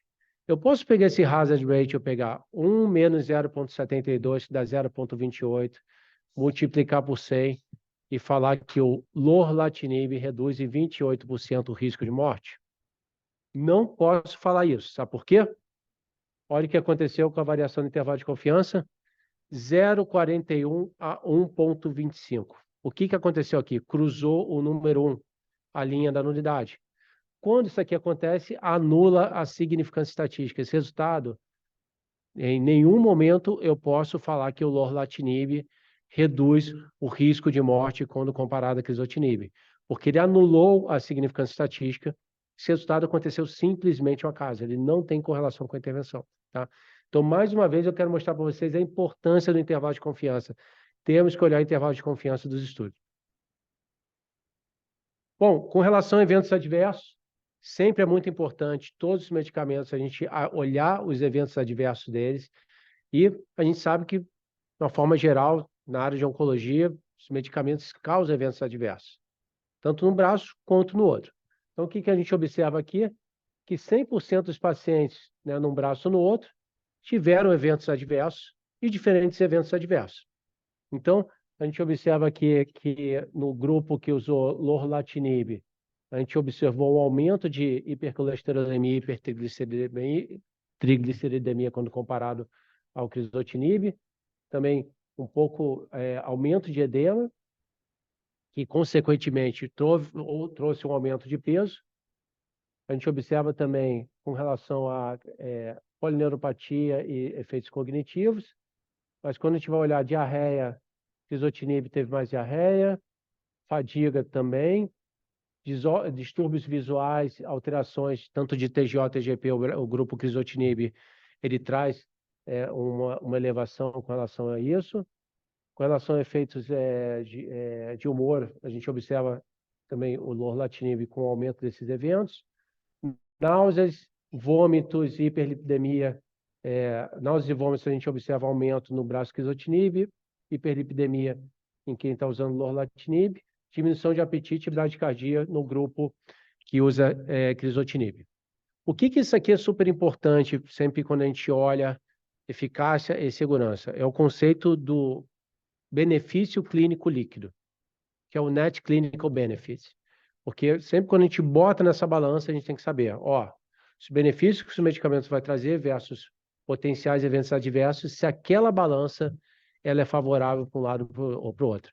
Porque frente a tantos benefícios que o medicamento pode fazer, quando a gente olha determinados eventos adversos, que podem ser eventos adversos que o médico consegue manejar bem, em detrimento dos benefícios de um produto, com certeza é algo que a gente tem que sempre considerar dentro da nossa prática clínica.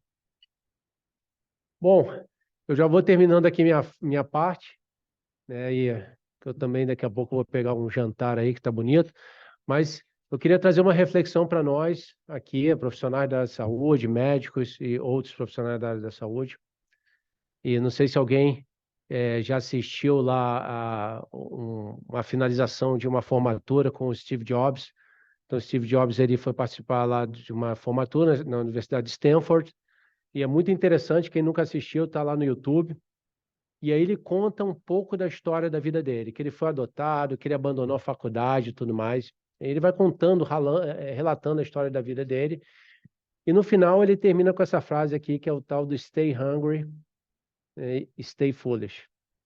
Então, essa frase, na verdade, ela não tem assim, uma tradução literária para o português. É porque seria, fique com fome, seja um tolo. Mas, na verdade, o que ele queria falar? Continue sendo um tolo para você estar sempre aprendendo, tenha fome de aprendizado. Então, a minha mensagem final é o seguinte: muitas vezes a gente se coloca numa posição que a gente já sabe tudo, que a gente já entende muito, mas o fato é que a gente sempre pode aprender um pouco mais. Então, assim, entra muito no conceito do chamado lifelong learning, que é o aprendizado contínuo.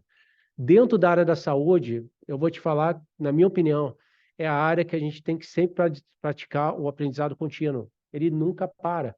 Eu me lembro o que eu fazia lá no passado como cardiologista, não serve mais para hoje. Eu tive que me reinventar várias vezes. E para eu me reinventar várias vezes, eu tive que o quê? Desaprender, reaprender muitas coisas, tá? Então, eu finalizo a minha fala de hoje com essa reflexão, que nunca parem de aprender, estejam sempre desaprendendo e reaprendendo coisas novas, para que vocês possam mudar a prática clínica de vocês e, com certeza, focar nos pacientes, que ele é o centro de tudo, né? O paciente é que faz todo esse ecossistema da saúde estar acontecendo. Então, muito obrigado. Fico aberto aí para qualquer dúvida de vocês.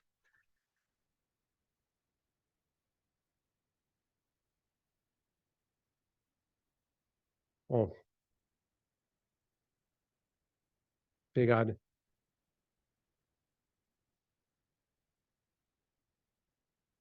Boa noite a todos. Eu sou Ana Paloma.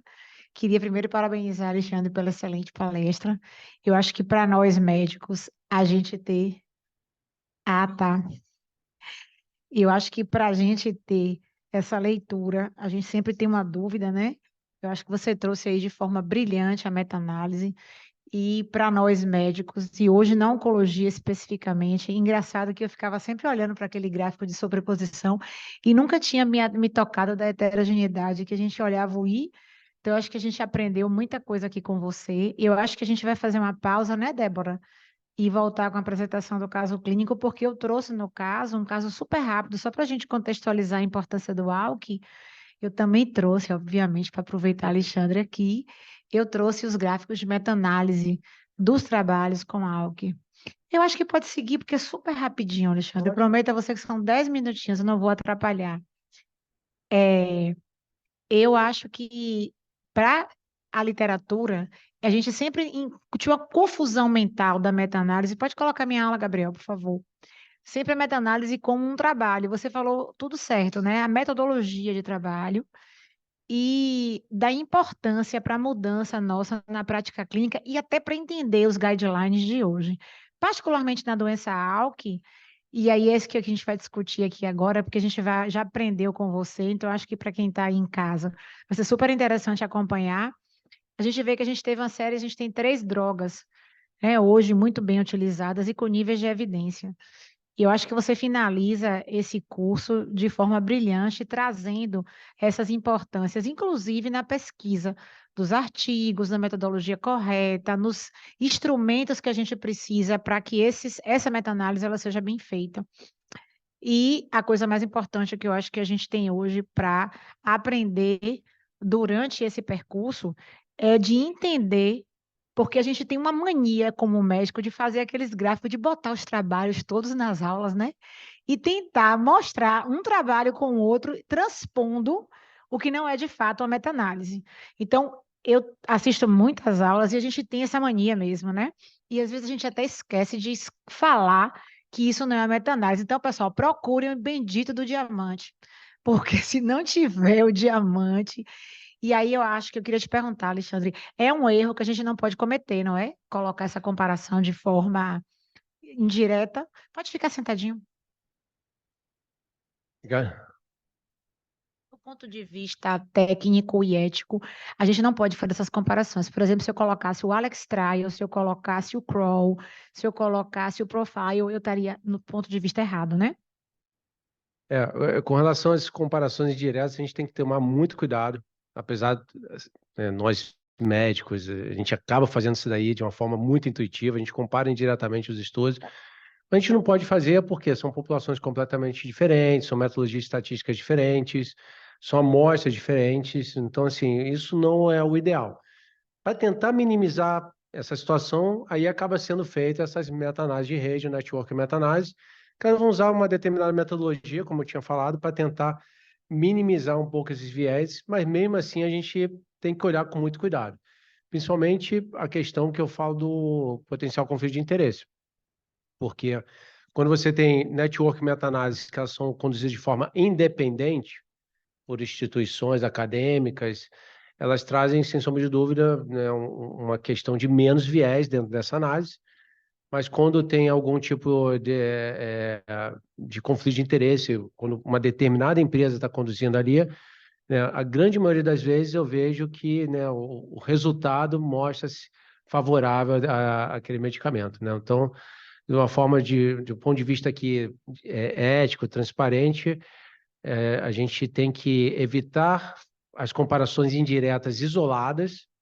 Se a gente for fazer comparações diretas, tem que ser no ambiente de uma network meta-análise e sempre olhando potenciais conflitos de interesse que pode eventualmente trazer algum tipo de questionamento. Você também colocou aqui a do Cochrane, né? Então dá para a gente confiar 100% no Cochrane, né? Metodologia muito boa, né?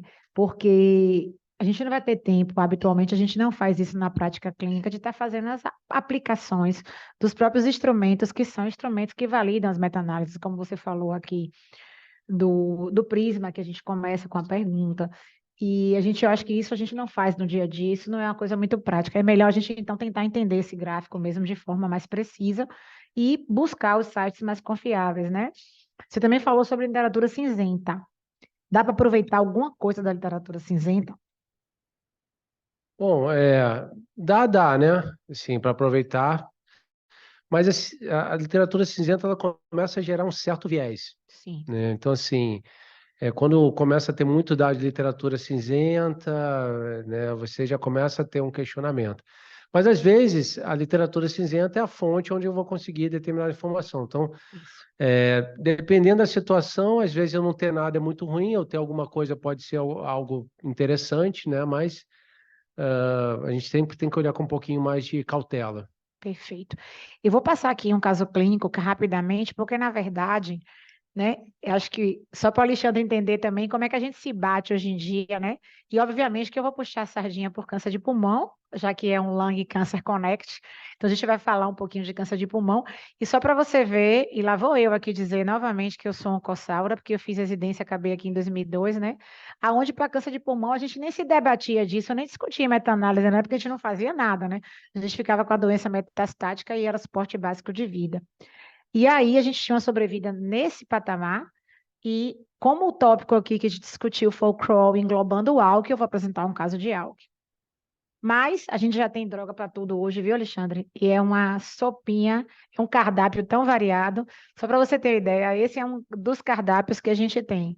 Então, como é importante a gente avaliar, e nesse caso, por exemplo, que eu vou trazer a meta-análise, por quê? Porque como a gente tem muitas opções, muitas medicações semelhantes, e ele fez aqui uma pontuação muito interessante. Ele pontuou que o CRAL, a gente comparou o lorlatinib com o crizotinib, mas o trabalho do crizotinib foi comparado com o padrão ouro, que na época era a quimioterapia, tá? Então, que isso aqui tem que ficar bem na cabecinha de vocês. E os TK, usa anti-álcool de segunda geração, que a gente tem o alectinib e o brigatinib, foram outros trials desenvolvidos. E aí eu vou trazer o gráficozinho da meta-análise para a gente entender. O que é que a gente tem hoje aqui?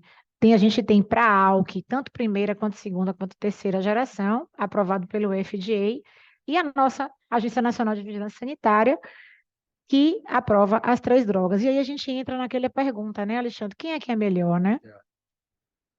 Muito bem, isso aqui eu já trouxe só para você entender que a gente está discutindo o trabalho crawl, que na verdade compara um antiálcool de terceira com um antiálcool de primeira.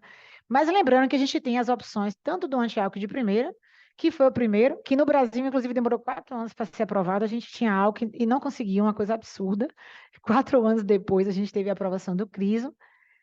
E aqui, o que é que a gente usaria para esse paciente de primeira linha? Já que eu tenho essas drogas todas aprovadas, e aí eu vou trazer aqui o gráfico da meta-análise para a gente avaliar.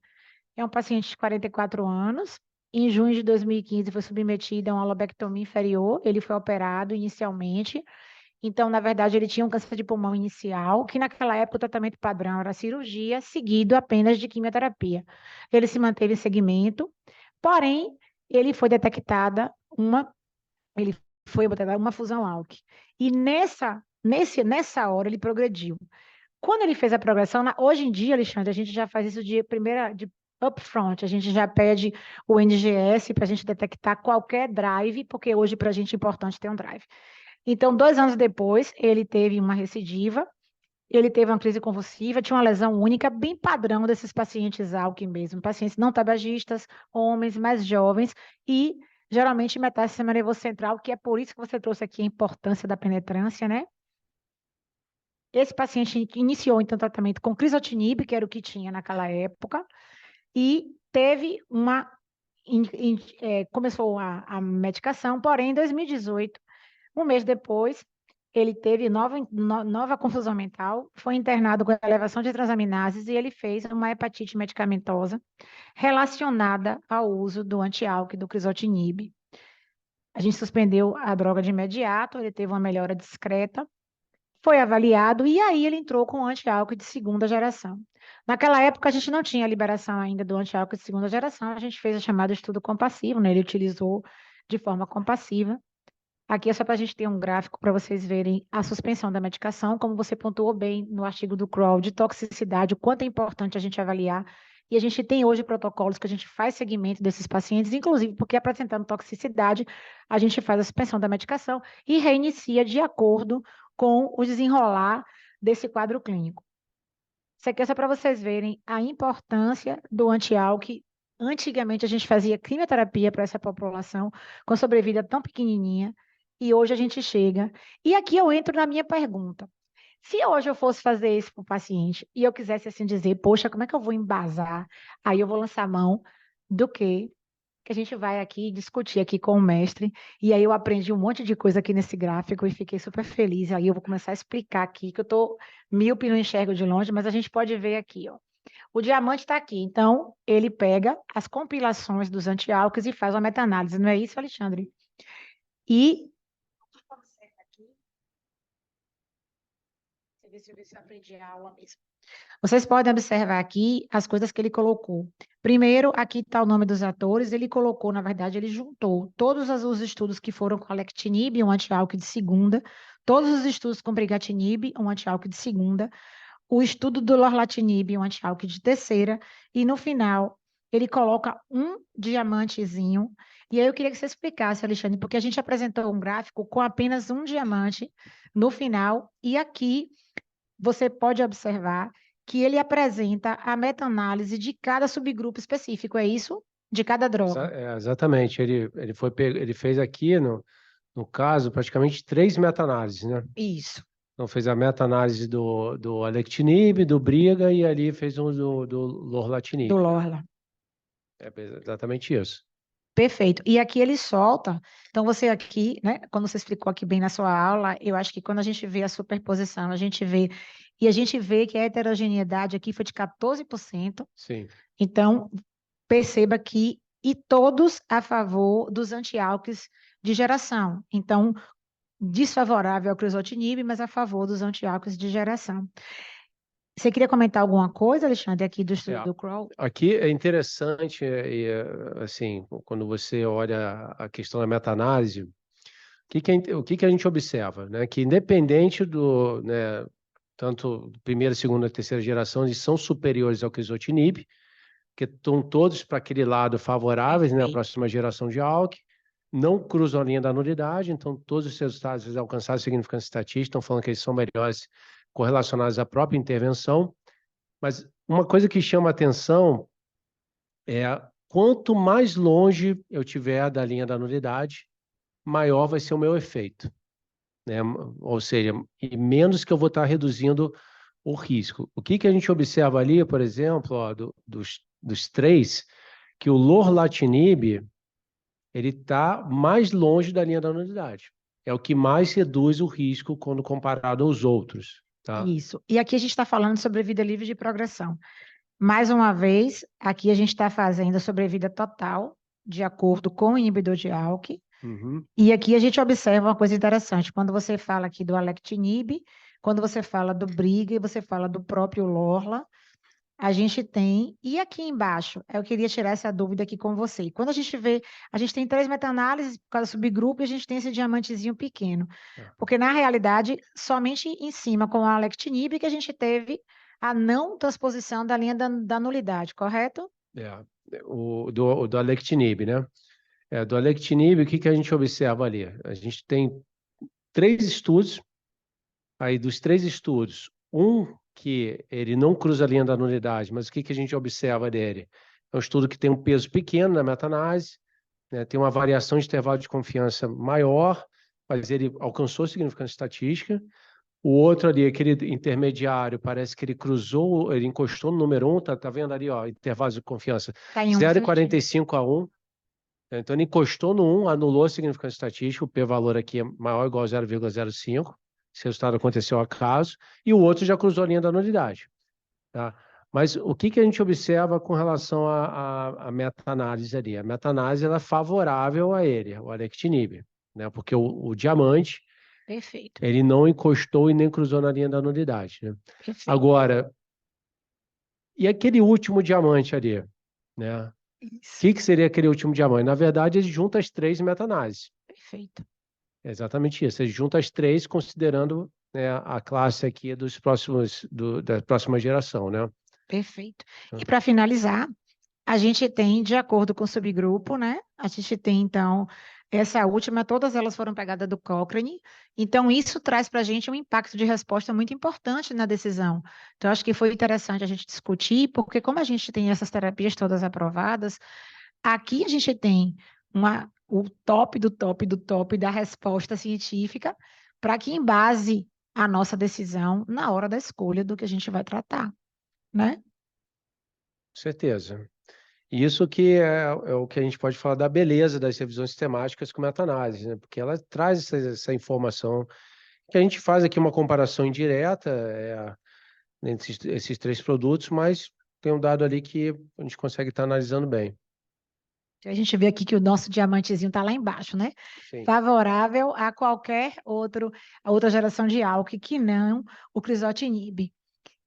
E a gente ainda tem um detalhe, viu, Alexandre? Então, a gente, independente da escolha, a gente já viu que todas as drogas estão aprovadas, mas apenas para contextualizar aqui a discussão brilhante que você trouxe para a gente, o álcool ele tem uma série de desdobramentos, porque a gente pode começar com a droga, a gente pode fazer terapia de sequenciamento, né? Hoje a gente tem na progressão o uso do lorlatinib com uma tranquilidade muito maior, porque inclusive ele engloba a maioria dos mecanismos de resistência.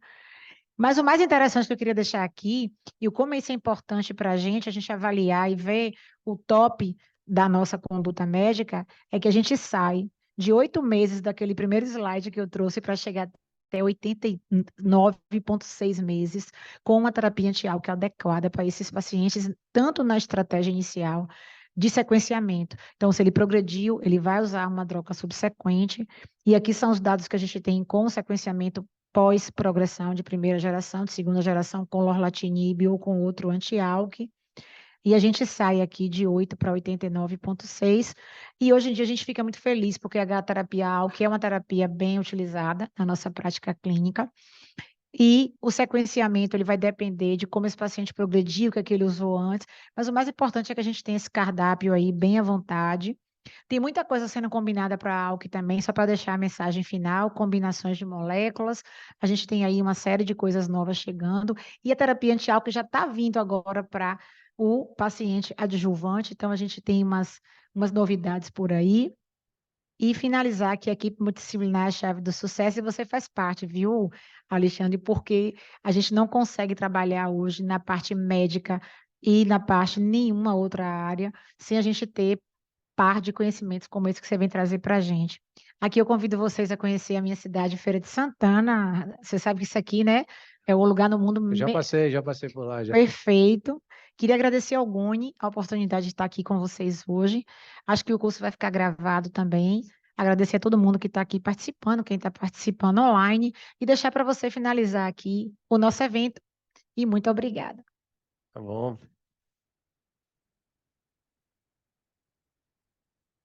Bom, queria encerrar minha participação agradecendo muito a oportunidade de estar aqui com vocês, agradecer ao Grupo Goni por ter aberto esse espaço. Isso aqui é um evento que eu posso falar para vocês que é totalmente inovador, é um projeto conduzido aqui pela Pfizer, um projeto que o objetivo aqui é a gente fazer algo que vai gerar valor para vocês. É uma coisa que é totalmente unbranded, a ideia aqui não é falar de produtos, mas falar sobre como que a gente pode estar interpretando da melhor forma os estudos. Essa que é a grande riqueza, partir do momento de que vocês conseguirem interpretar da melhor forma e saber qual que vai ser a melhor opção para os pacientes, quem que sai ganhando, com certeza, vão ser os pacientes.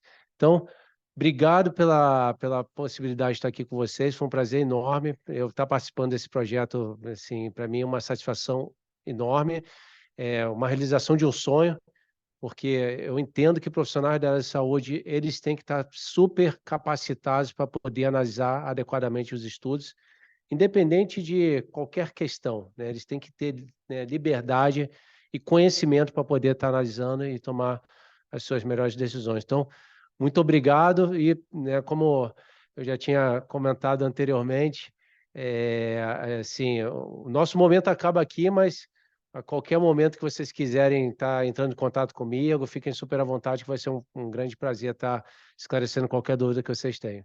Por favor.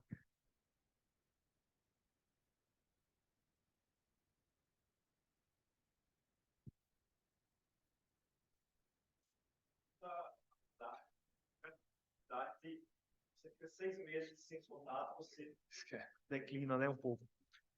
Então, eu queria aproveitar esse momento para aprender algumas coisas, para tirar algumas dúvidas minhas. Eu cheguei agora há pouco, mas estava acompanhando pelo... Eu estava em outra reunião, mas estava acompanhando pelo celular, e eu vi você falando em algum momento que algum estudo que o P era... Um P, por exemplo, 0,005 e um outro era 0,0001, que esse era muito estatisticamente significante do que o outro. Eu tinha o conceito que se o P fosse menor ou igual a 0,05, que equivalia a mesma coisa que fosse menor que 0,01, no sentido de que a probabilidade daquilo ali ser ao caso era menor ou igual a 5%, que é o que você aceitava para refutar a hipótese de nulidade. Então, eu nunca eu entendia como errado quando alguém falava, isso aqui é muito estatisticamente significante, porque deu menor que 0,0001. Esse era um conceito que eu tinha para mim, é positivo ou é negativo? Esse é um ponto. O outro ponto é, por exemplo, quando o P dá 0,05 e o intervalo de confiança dá 1,0, qual é a interpretação que eu faço? Porque e o 0,05 é até o 0,059 ou tem que ser 0,050? São pequenas dúvidas que você tecnicamente vai falar, foi positivo, foi negativo. Isso, por exemplo, na hora de você revisar editorialmente algum artigo, fazer um comentário. Eu sei que na prática clínica não vai mudar muito isso, pode ser que não mude, mas são curiosidades que eu tinha em relação a isso. Bom, obrigado pela sua pergunta, ótima, inclusive. Quando a gente olha o p-valor, ele tem esse número mágico, né? Para alcançar a significância estatística, ele tem que ser menor do que 0,05. Isso foi definido por uma convenção no passado, que o 0,05, na verdade, é 5%. Então, o que acontece? Quando o meu P ele é menor do que 0,05, ele fala o quê? Que esse resultado ele alcançou a significância estatística, que ele tem o quê? Correlação com a intervenção, ele não aconteceu acaso. Só que quanto menor o meu p-valor, maior vai ser a minha significância estatística. Então, vamos pegar um exemplo. Eu tenho um P de 0,04, que é menor do que 0,05. Ok, ele alcançou a significância estatística.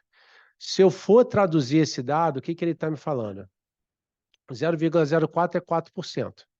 Eu tenho 4% de probabilidade desse resultado ele estar acontecendo ao caso e 96% de probabilidade de ter correlação com a intervenção. É isso que ele está me falando. Quando eu tenho um P de 0,01, que é menor do que 0,05 e também alcançou a significância estatística, esse 0,01 é o quê? 1%.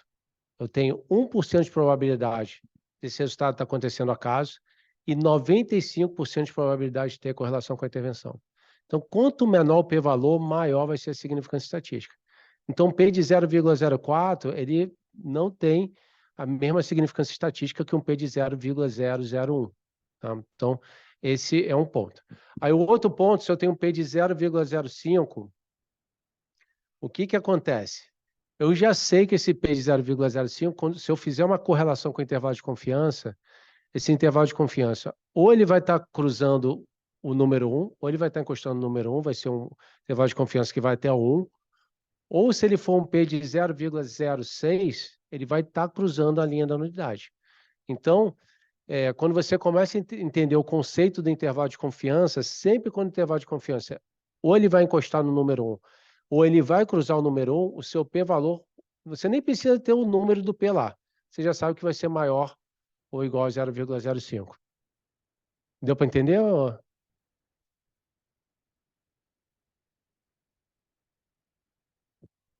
Esse conceito da probabilidade eu tinha, mas eu já vi colegas falando assim, ó, esse estudo aqui, o remédio A deu um P de 0,001.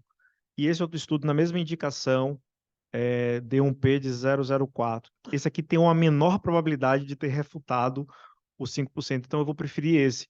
Eu acho que essa é uma forma errada de você tomar a decisão, porque não importa se ele é mais estatisticamente significante ou menos estatisticamente significante, ele atravessou aquela barreirinha mágica que a gente tem de 5%.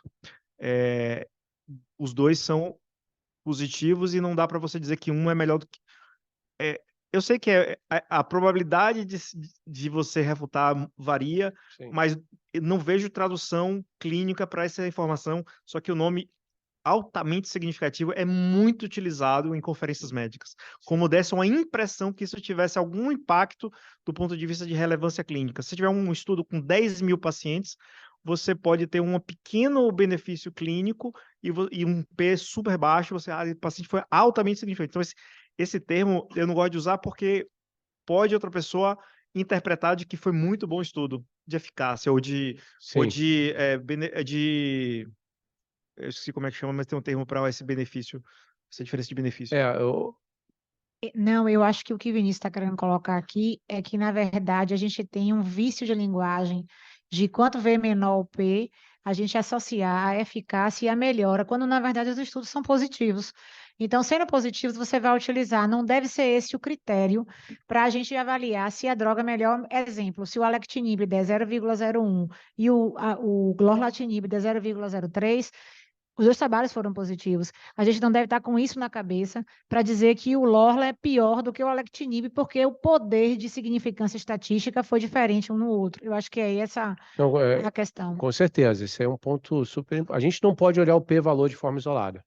Porque eu posso ter um p-valor de 0,001 com um estudo com desenho metodológico muito ruim, né?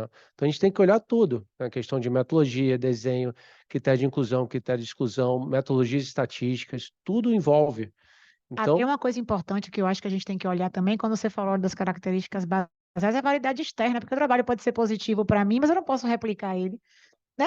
Eu posso ter um trabalho em asiáticos com P de 0,000001 e na hora que eu for replicar na minha população, eu não vou para replicar, eu não tenho asiático aqui.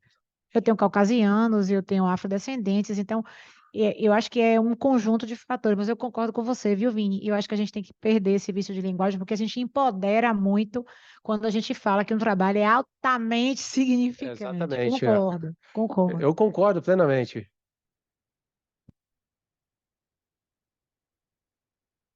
Muito grande. Aí eu já vi a gente apresentar assim, não, P altamente significante, dá a impressão, né? Qual que é a relevância clínica dessa? Nenhuma, né? Não tem nenhuma relevância clínica. Mas é exatamente isso, né? Quando a gente busca no estudo, a gente busca relevância clínica e significância estatística. Para saber que aquela relevância clínica ela tem, né, correlação com a intervenção, não aconteceu acaso. Mas isso é um vício de linguagem que a gente carrega isso aí há muitos e muitos anos, e não quer dizer que um P de 0,001 vai ser melhor do que um de 0,004 ou 0,03. A gente tem que olhar toda a metodologia do estudo, né? Porque às vezes você tem um P com alta significância estatística, com uma metodologia muito frágil, né? Mas boa lembrança com relação a isso.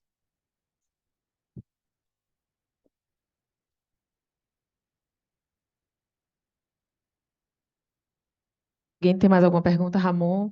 Ramon estava aí perguntando o que é que ia sobrar para ele irradiar, né, diante dos resultados.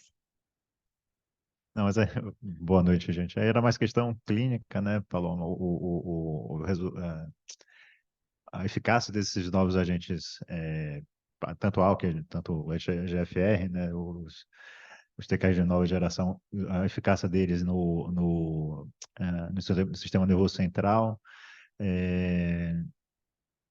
a gente percebe na prática clínica de forma bastante importante.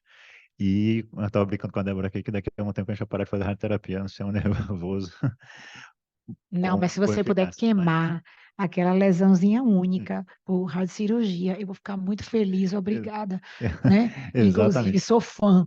E aí lembrar também que até considerando pensando aqui mais de forma mais purista, metodologicamente falando, esses estudos, os dados que a gente tem desses TKIs mais novos, de nova geração, no sistema nervoso central, apesar de a gente saber da eficácia que tem, a gente não tem dados tão robustos para inverter a ordem de tratamento, que o padrão hoje é fazer radioterapia em lesões do sistema nervoso central.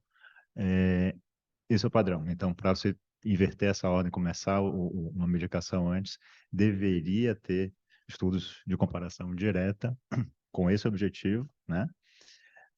Que a gente não tem. Mas mesmo assim, alguns guidelines já trazem como opção de primeira linha de tratamento de lesões do sistema nervoso central em algumas situações.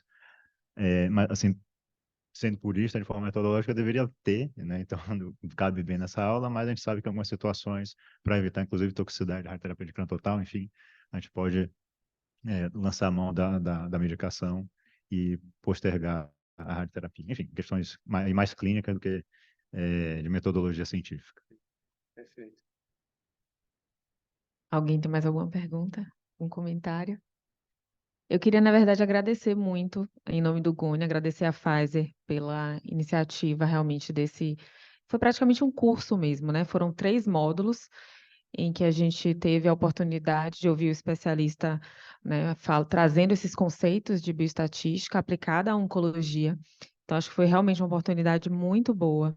Nós tivemos 2 módulos online que ficaram gravados, tivemos reprises com assim, um engajamento muito importante, todo mundo comentando muito bem, né, sobre o curso, e agora esse evento, assim, que a gente trouxe esse encontro presencial, mas que também está sendo, né, acontecendo de forma online, também vai ficar gravado, e certamente faremos uma reprise, né, dos 3 módulos ficarão disponíveis, porque eu acho que quanto mais a gente divulgar, né, os conceitos que aqui foram levantados, o aprendizado que você nos trouxe, realmente é diferente de como a gente aprendeu na faculdade, parece tão mais fácil agora, né?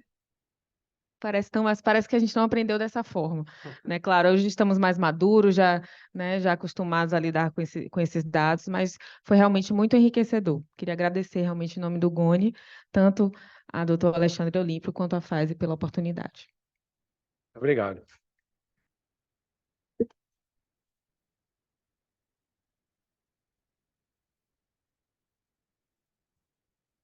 Hoje, né?